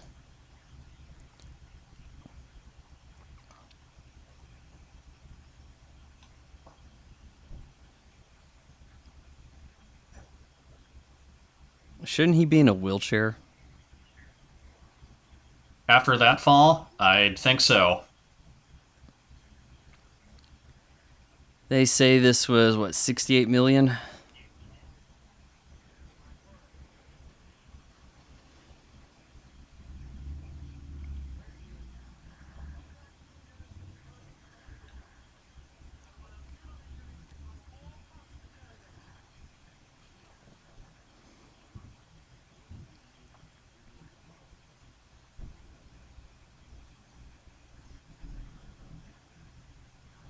So this money was hiding. Who had the money the whole time? The Asian knew where it was. Is that the idea? And made him take him to it. I think so, because it's established earlier he's laundering money for all these other mobsters.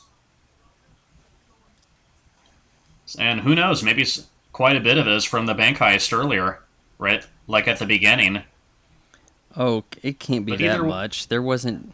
Look at that mountain of money right there. I mean, just maybe like a couple duffel bags, really, could be from the heist. Though, either which way, if that's a Joker's lot of okay money to with burn. if he's okay with burning all the money, why go through the trouble of the bank heist?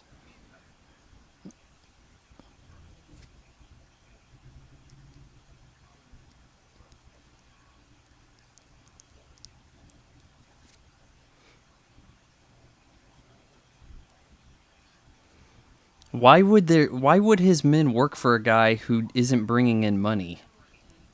Like, yeah, he brings in money, but he destroys it all. So what's he paying us with?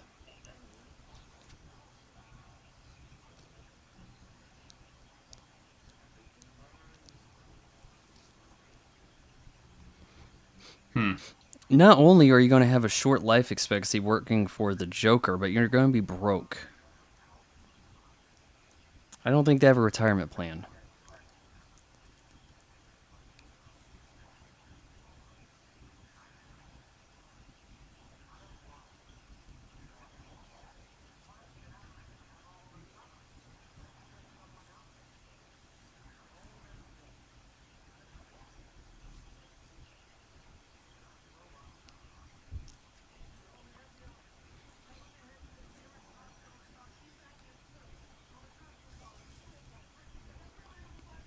I think you can easily evacuate all the hospitals in 60 minutes. I mean, they have elevators. Yep.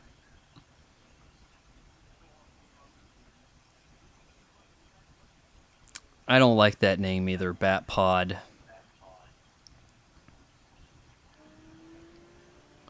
Yeah, now he says, would you be needing the Bat Pod or maybe the Lamborghini, much more subtle? I think in the commercial or the trailer they changed that. So it's like, oh, you be taking the Lamborghini? Or maybe the Bat Pod. Uh,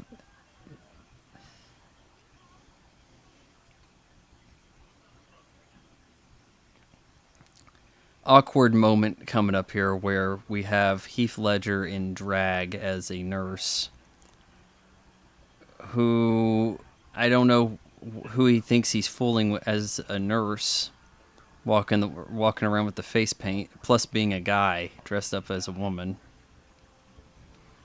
But then if you look for it, Harvey Dent doesn't recognize Joker until he takes the mask off, even though he's got all the face paint on clear as day.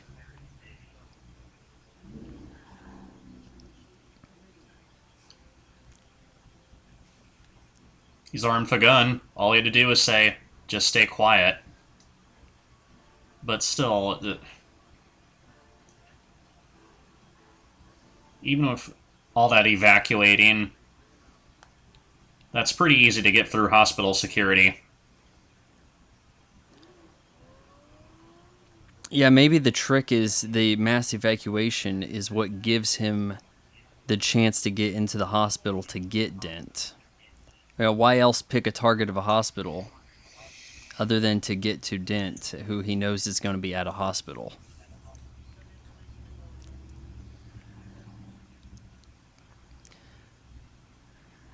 Ah, yes. Buttons on a phone. And look at that. He has a camera function on the other side. It's one of those sort of phones. Kind of a short-lived period of time there where a phone looked like a digital camera.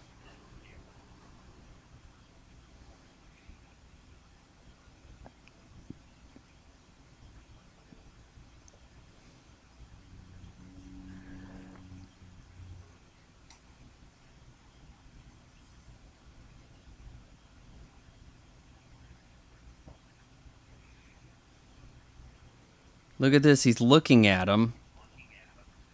Yeah. Oh, it's you.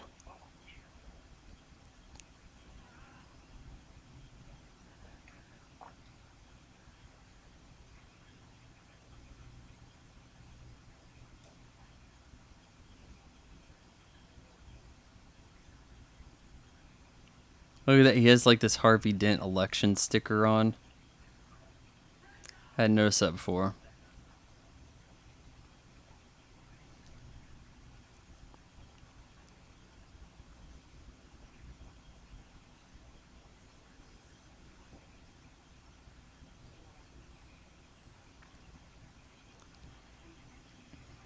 Seems fairly ridiculous that he could convince this DA that's tough on crime that Batman is the bad guy.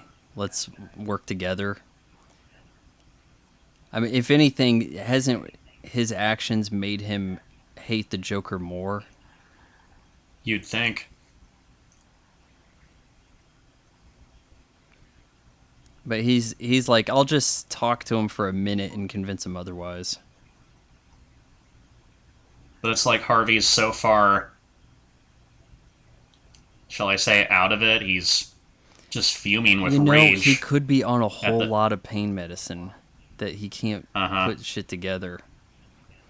You're telling me Batman's the bad guy? Sure, okay.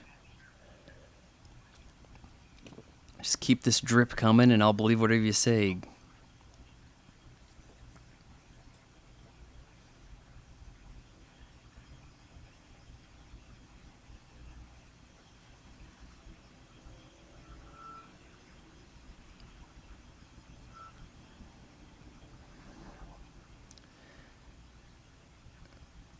Where did they actually film here? I think it's Chicago. I think that Heath Ledger uses like a Chicago accent. I'm certain that the third film is Pittsburgh because there's a Pittsburgh Steelers type cameo with a former coach and player representing the home team there. I thought that this was Pittsburgh too, but it could be Chicago. I'm not certain. You know what? It might be Chicago. They had to blow up a hospital. Like there was a hospital stunt, and I think that something was located in Chicago that they used.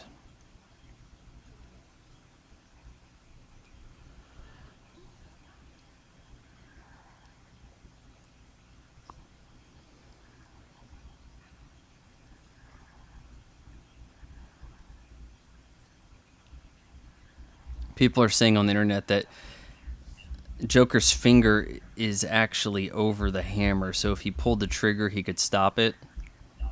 Not so sure if he could actually stop that, though. Seems to be some debate on that. I would not try that at home, kids.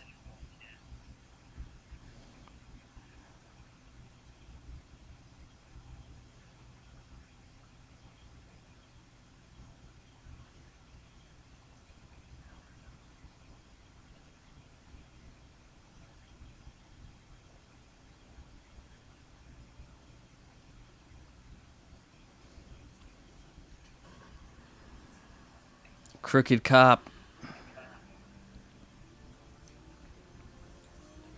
Not the same Lamborghini from the previous movie.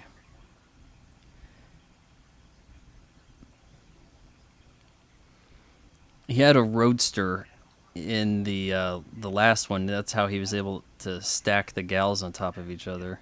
Yeah, I think he had a roadster. Yeah. Shoot.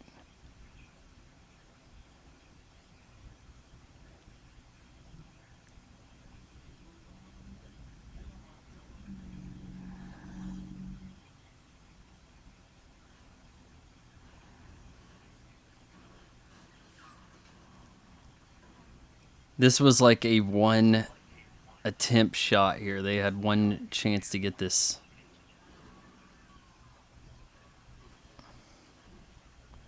This one in particular, I suppose, this shot. Mm-hmm.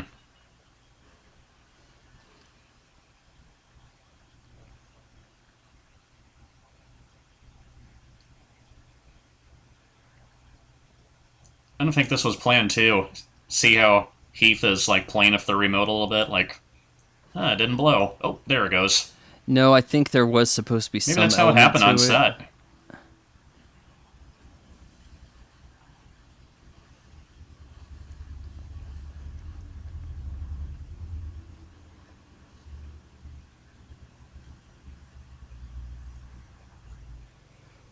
Yeah, if you're doing a stunt like that in a movie, you're going to have multiple cameras around for coverage just in case something goes wrong with one. Mm-hmm. You have all sorts of different cameras here and here and here to get your shots in when the hospital blows up.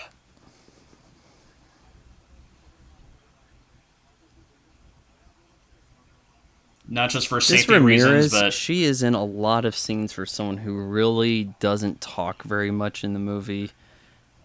Really does much at all. Like, her scenes are usually I'm following around Gordon and so you give some kind of look like maybe I'm up to something.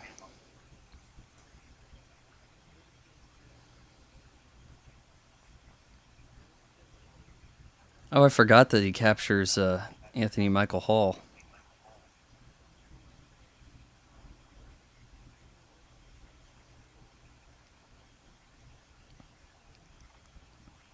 That was Anthony Michael Hall, right? right. Yeah. But didn't see him get captured. He was there at the hospital, and then it looked like him and some camera crew got in a bus or walked away. Well, they were close enough, so it's believable he captured him somehow.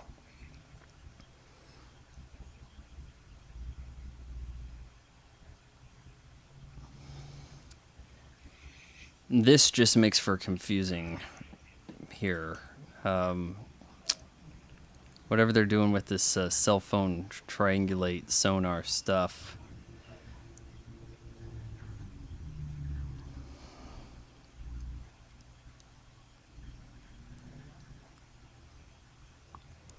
Now, this guy playing Detective Wirtz, the actor playing him, Ron Dean, maybe some of you have seen him before. I know he played a detective in The Fugitive with Harrison Ford, and he was I didn't also realize Uncle that. Johnny in The Client.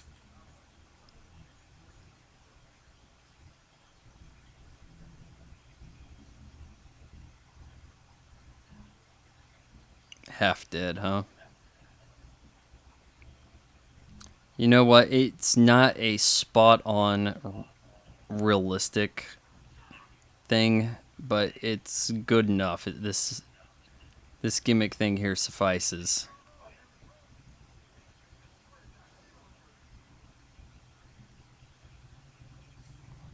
Looked a little better in the hospital. Mm-hmm.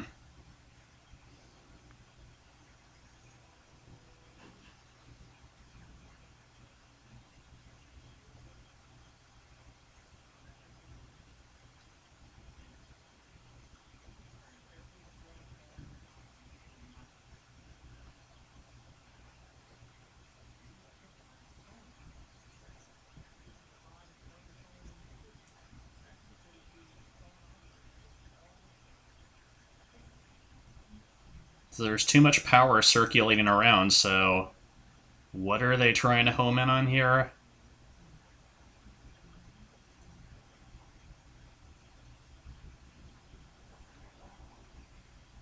I I don't know. I'm confused.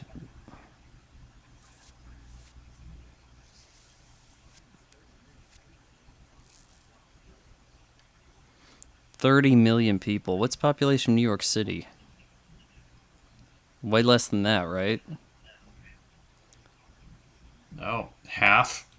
I thought it was around Not even the 12. full I population. think London has a little more than New York City. Then Asia is just chock full of cities that have more.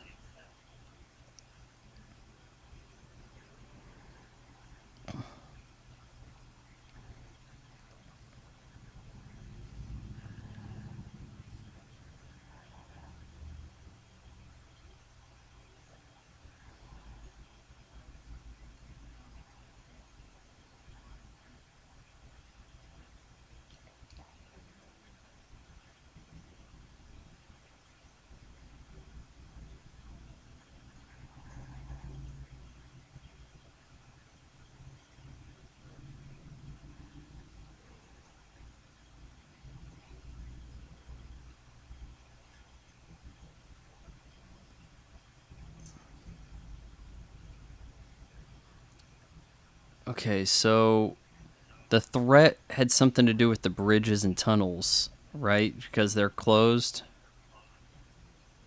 Uh-huh. Oh, and now Eric Roberts has a walking cane, Now he so has a now is cane. he Yeah, feeling I pain I never saw the from cane that while he was fall? standing there in the hospital. It could have been at his side, but I'm thinking you need more than just one cane.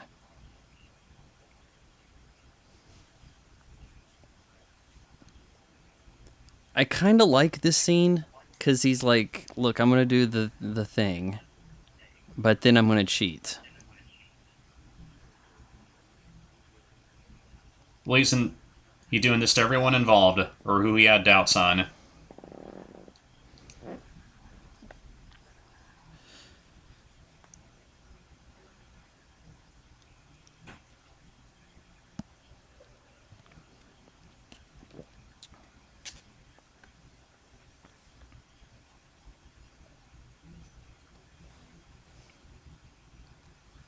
Huh, did he flip it over the other side?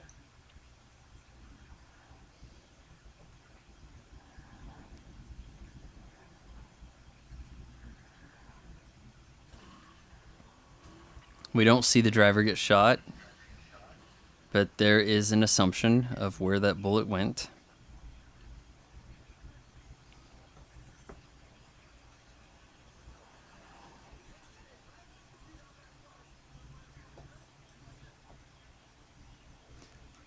Some of them do ride across with the prisoners, don't they?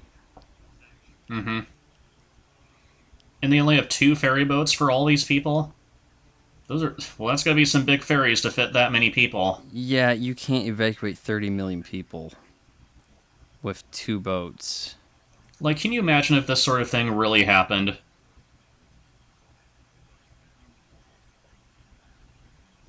Well, I mean, you would have some bridge would be cleared by the bomb squad, and then everybody would use that bridge, right? Right. Why? What's to stop helicopters or other methods.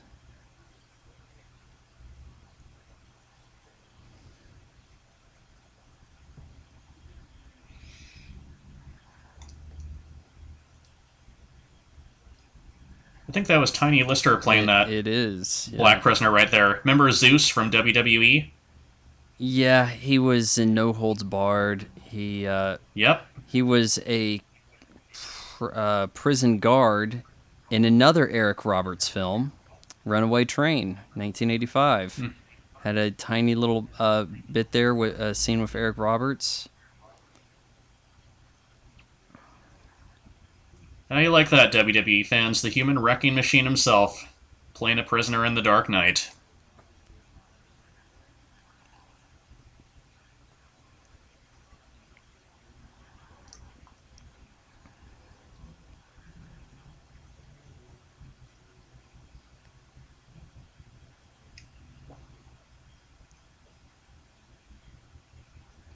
Again, I'll agree with reviewers. This is an excellent film, but this is my gripe with the movie. I just think it drags on a little too much towards the end here.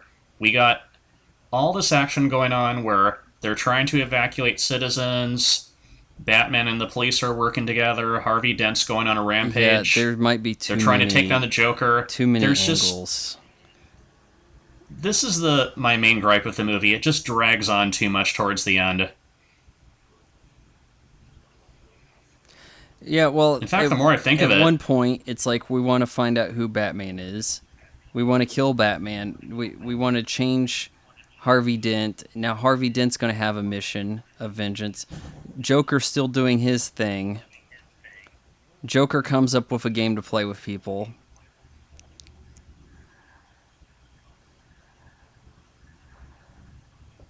in fact, the more I think of it, Harvey Dent should have been more the center of attention in the third movie, where he's two-faced. Yeah, well, as he isn't, it makes the second movie seem like it's entirely avoidable.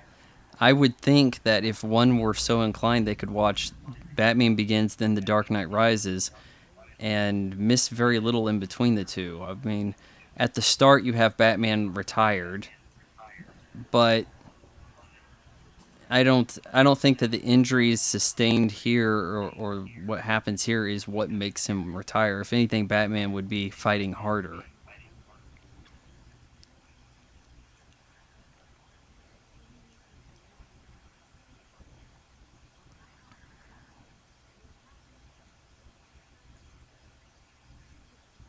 How does Harvey track down everybody so easily? I'm not sure.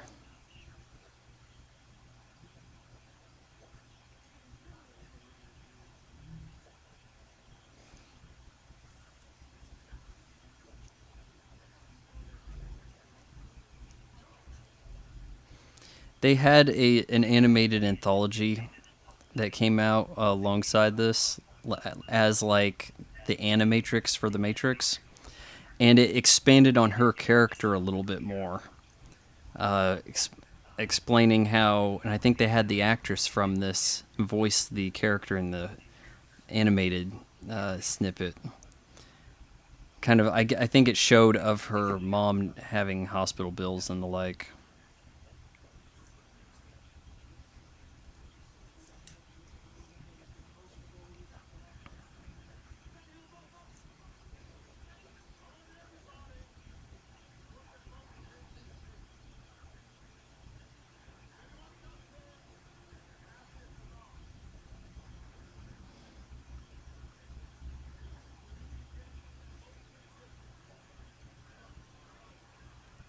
We were carrying around this paper. Everybody gets one.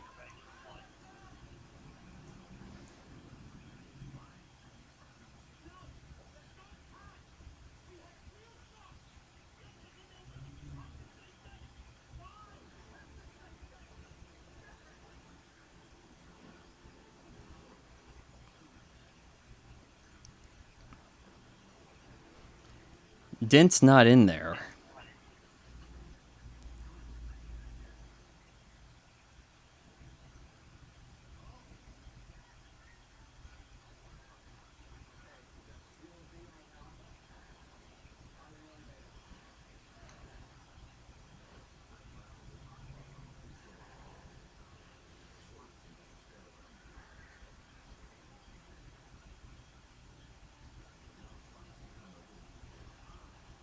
But it turns out the Joker fooled all of them. Those people wearing the clown masks are just hostages.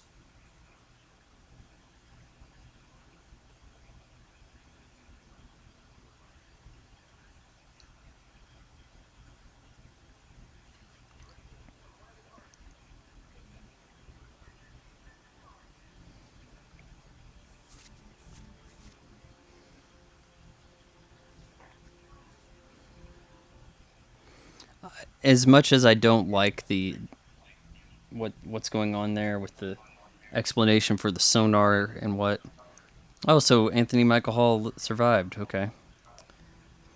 But I do like the way how You got it, Batman's Feezy. eyes go. That lens goes over it, and then it makes it like how he is in the comic book, where he doesn't have uh, pupils and such.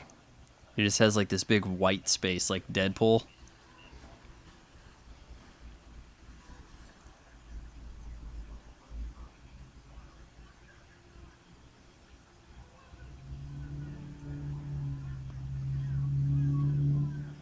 Doctors, get down, even though you're the ones holding the guns that we can see.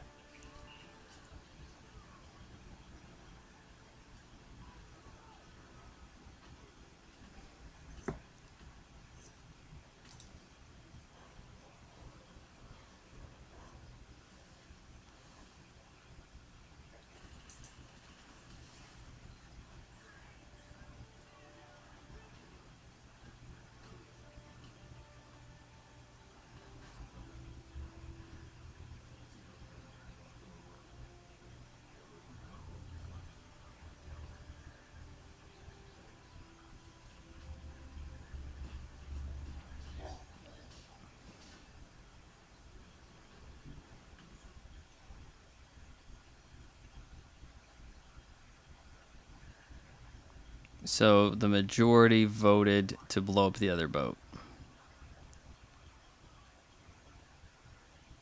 Now the prisoner boat, I don't think they had a vote.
It's gonna keep them busy, I guess.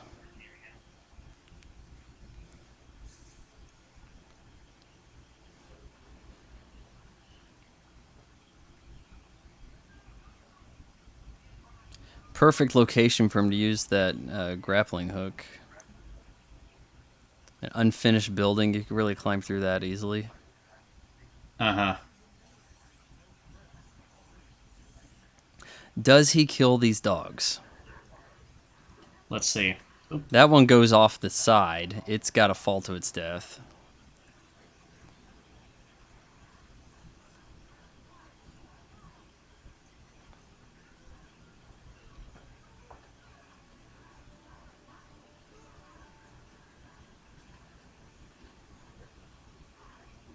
Yeah, it looks like he tossed them all over.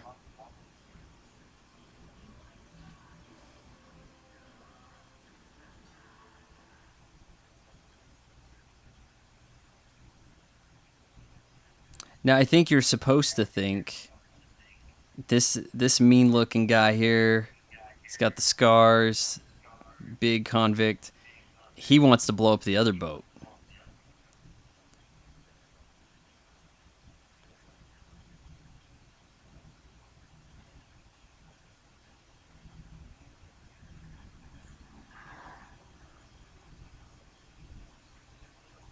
I wonder, does his character have a name of some Batman? villain. Not that I'm aware of. Batman's crossed enough paths. They probably could have found a way to do it. Maybe said that he was Killer Croc.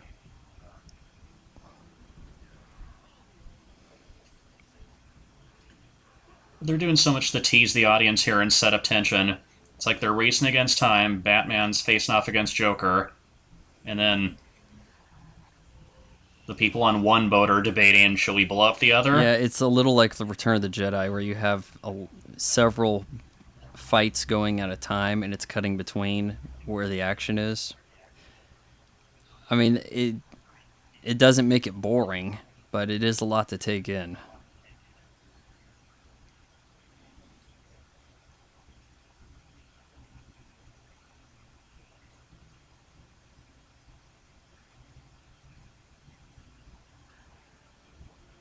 And you see the way that hits the window?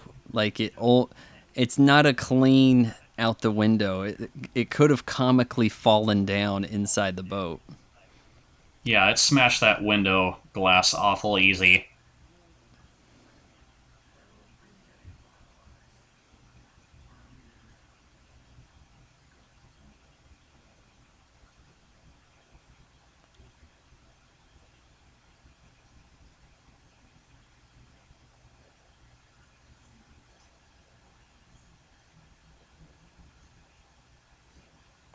You mentioned Return of the Jedi. Come to think of it, pretty much all those Star Wars movies have a lot of action cross-cutting towards the finale.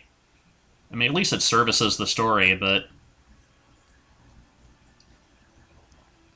least there it never drags too much.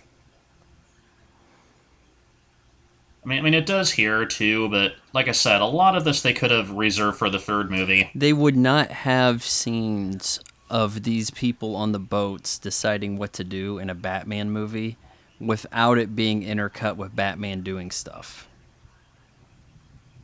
Otherwise, they would have to just give up like 5 or 10 minutes to put you on characters you don't know. I don't think that's in the cards for a Hollywood screenplay. And we almost got another story how he got those scars. Okay, now right here. Kind of echoes Jack Rescue. Nicholson's Joker. How he falls off the building. He was really embracing the fall there, laughing on the way down. Mm-hmm. And a clever camera trick right here. We're seeing Heath upside down, and it's slowly inverts the other way.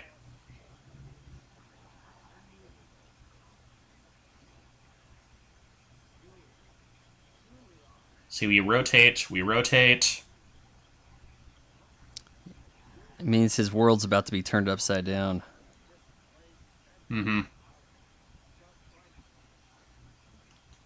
Did Heath stay alive just long enough to complete his scenes? I believe so. He had the Dr. Pangnagris's Imaginarium, something title like that was his final film. That was a movie he didn't finish, so they just said that the character transformed into a whole bunch of other stuff. Had a whole bunch of other actors playing his part. Like, I don't think they did like a Brandon Lee in the Crow thing on him where No, I don't think they needed he to. I don't stayed think alive that they just had, long enough to do some things, and then some scenes they had to do digitally. Well, stunt double. No, I don't think that was the case here. I think this was wrapped.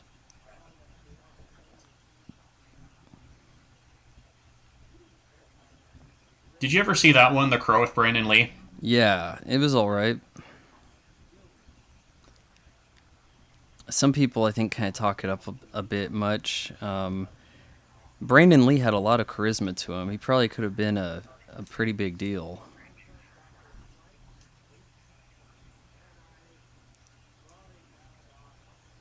It would have been good to have him around longer because the action films with Stallone and Schwarzenegger really aging out of the genre in the late 90s, there wasn't a lot of people around to carry the mantle.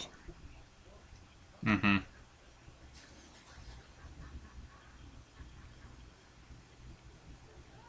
They're still keeping him with facing right side up with the camera upside down. for quite an extended period there.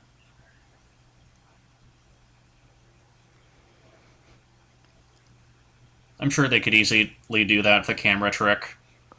Like the guy operating the camera could still be. Yeah, but it stroked me as weird that they cut between that and keep that alignment there for so long, and the cops show up and you still see him looking like he's hanging the wrong way.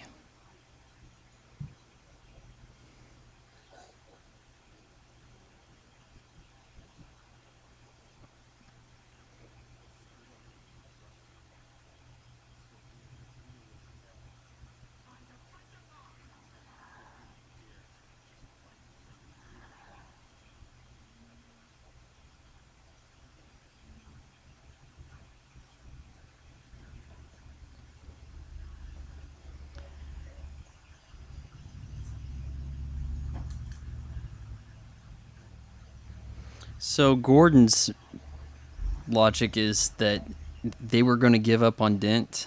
Like, oh, Batman says he's going for Rachel. Okay, we're going to go for Dent, but I'm actually going for Rachel.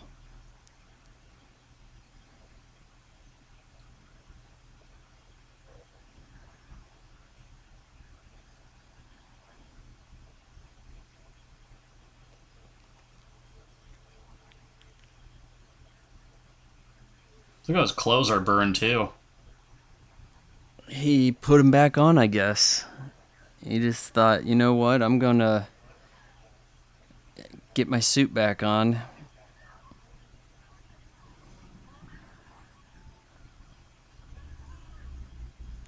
Would a suit like that burn in that way? I mean, it had gasoline on it. Would it not be burned away instead in the shoulder? Might be burned to the point that, like, it's dissolved in some places. He can't get it on straight enough, or it's falling apart. Yeah, I would think that it would be missing a shoulder. Like, if he was wearing. Yeah, he was wearing that suit when he caught on fire. Right. So then, how did it survive the fire? I'll just safely assume more gasoline was on his face than on his clothes. And look how deep his burns are. You see scar tissue, you almost see bones.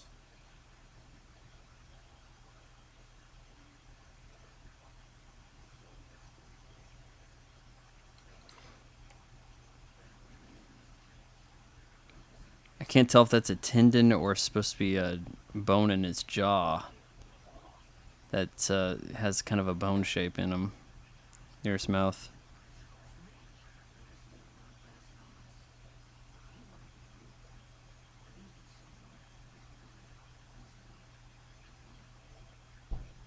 You think Christian Bale got a sore throat doing that growling voice for I would think when he's so. playing Batman? I mean, it must have been nonstop for a month, maybe.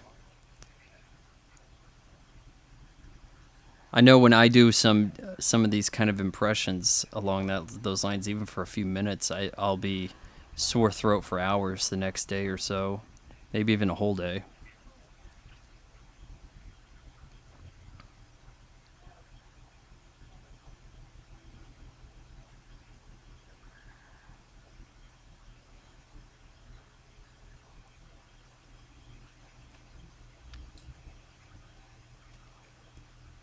See, I'm sitting there thinking, I don't remember Commissioner Gordon having a son. Like, anything can go now. Maybe this explains how he loses his son. I didn't know about him having a kid, other than Barbara.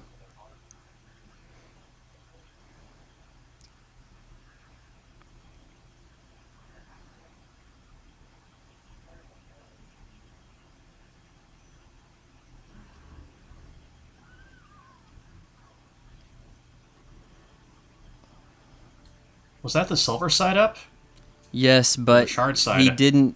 The thing is, he's been catching it and then flipping it over during the reveal. You know that move where you catch the coin and then you flip it over on your arm?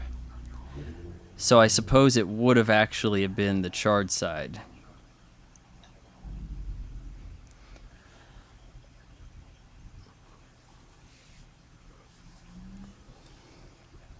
That's the fall that puts Batman away. Though he walks well enough after. It's not like a career-ending injury walk.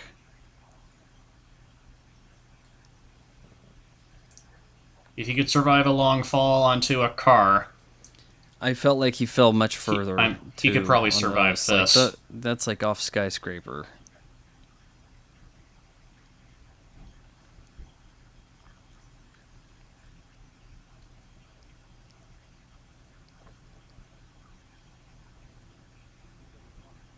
Alright, we need to lie to save the reputation of the city.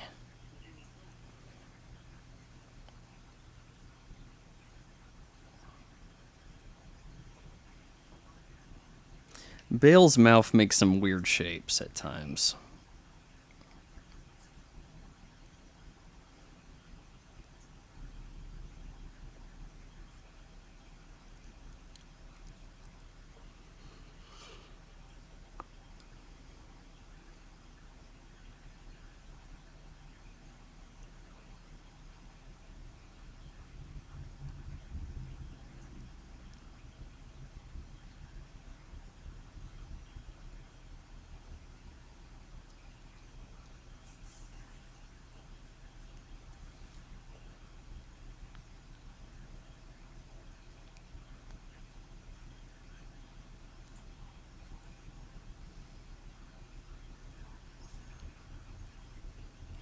Who is it that he's taking the blame of killing? A bunch of bad people, right? And Right. they could have easily said Joker. It's not like Joker had some friends. Hey, Joker took out the mobsters as he was doing. I mean, I understand Ray Gordon was just playing along with that. yeah, it doesn't make a lot of sense. You don't need to take away Batman. I mean, it's setting up a cliffhanger for the next movie, fine, but why would Batman just say, okay, I take the blame? Well, the movie could just end with Batman defeats Joker. That's a satisfying ending there. You don't need the... Now we need to be concerned if Batman returns or not.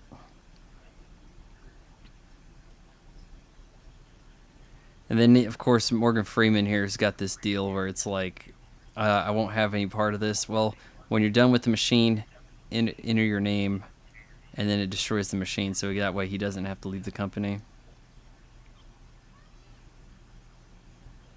Running away perfectly okay, from the looks of it. But then they come up with this story that after that night he couldn't fight anymore. He was too beaten up. Had to get a special leg brace. This end, what he says here doesn't make a lot of sense, because he's the hero Gotham deserves, but not the one it needs right now. So we'll hunt him because he can take it. How can you be the Because one? he's not our hero. How can you be the one it deserves, but not the one it needs right now? Wouldn't you really be the one it needs right now, but not the one it deserves? Like, as in Gotham doesn't deserve him? I think that would make more sense. I mean, from what we've seen of the citizens of Gotham, it seems like they're not really that deserving. So there you go, the Credits Dark all Knight. at the end. Yep. Which, and also there is no Monk's Reward teaser at the end either. Let's see who it says that the characters are based on. I watched last night Batman Begins, and it says based on characters created by Bob Kane. There's a new documentary on Hulu that shows how there was another guy named Bill Finger who had a big role in it, based on appearing in comic books. Okay, created by Bob Kane. I thought they were supposed to update that. In at the end of the documentary, they show how the credits in Suicide Squad mention Batman being created by Bob Kane and Bill Finger. This guy Bill Finger was like hired out by Bob Kane to basically create the comic book, with Bob Kane getting the most of the cut for it. And they pieced this all together and fought for him, and now he gets his name put up there. I thought they had to retroactively fix these titles, but maybe it's been released long enough on home format that that's not going to be the case. It is telling, though, how it says here, based on characters from DC comic books, in Batman 89, I think Batman Returns as well, it says based on characters from magazines from DC Comics. Yeah, they do it in all of them, just to respect the source material somehow. Or at least, Well, they call give them credit to magazines the instead of original. comic books, which is kind of weird. I wouldn't think of anybody saying, oh, he's a magazine character. Maybe they thought comic books was beneath. All right, so thanks for listening, guys. How did you like The Dark Knight? Comment below, whatever. Yeah, I haven't really decided if I'm going to put this on YouTube or not, because commentary tracks have a way of disappearing from YouTube and getting community strikes. But any parting words you got there? Anything, Michael? I give it 8 out of 10. Like I said, I'll agree with everyone. Excellent movie. Some gripes, it On drags on a IMDb, little I too rated much in this some 8 out of places. 10 as well. To me, But- that equates to 3 out of 4 stars. Yeah, some issues, but none of which prevent it from being a classic. Isn't this like a top 10 IMDb voted movie? Like, it's really I think high it up is. there. But then again, it's like IMDb, Rotten Tomatoes. I never judge what's a great movie based on popular opinion. That's just me. It's not a great way to do that. There's a lot of ways to guide the critic into liking movies. Oh, hey, look, I'm a movie critic, and this is a movie about a movie critic. Appeal to those kind of interests.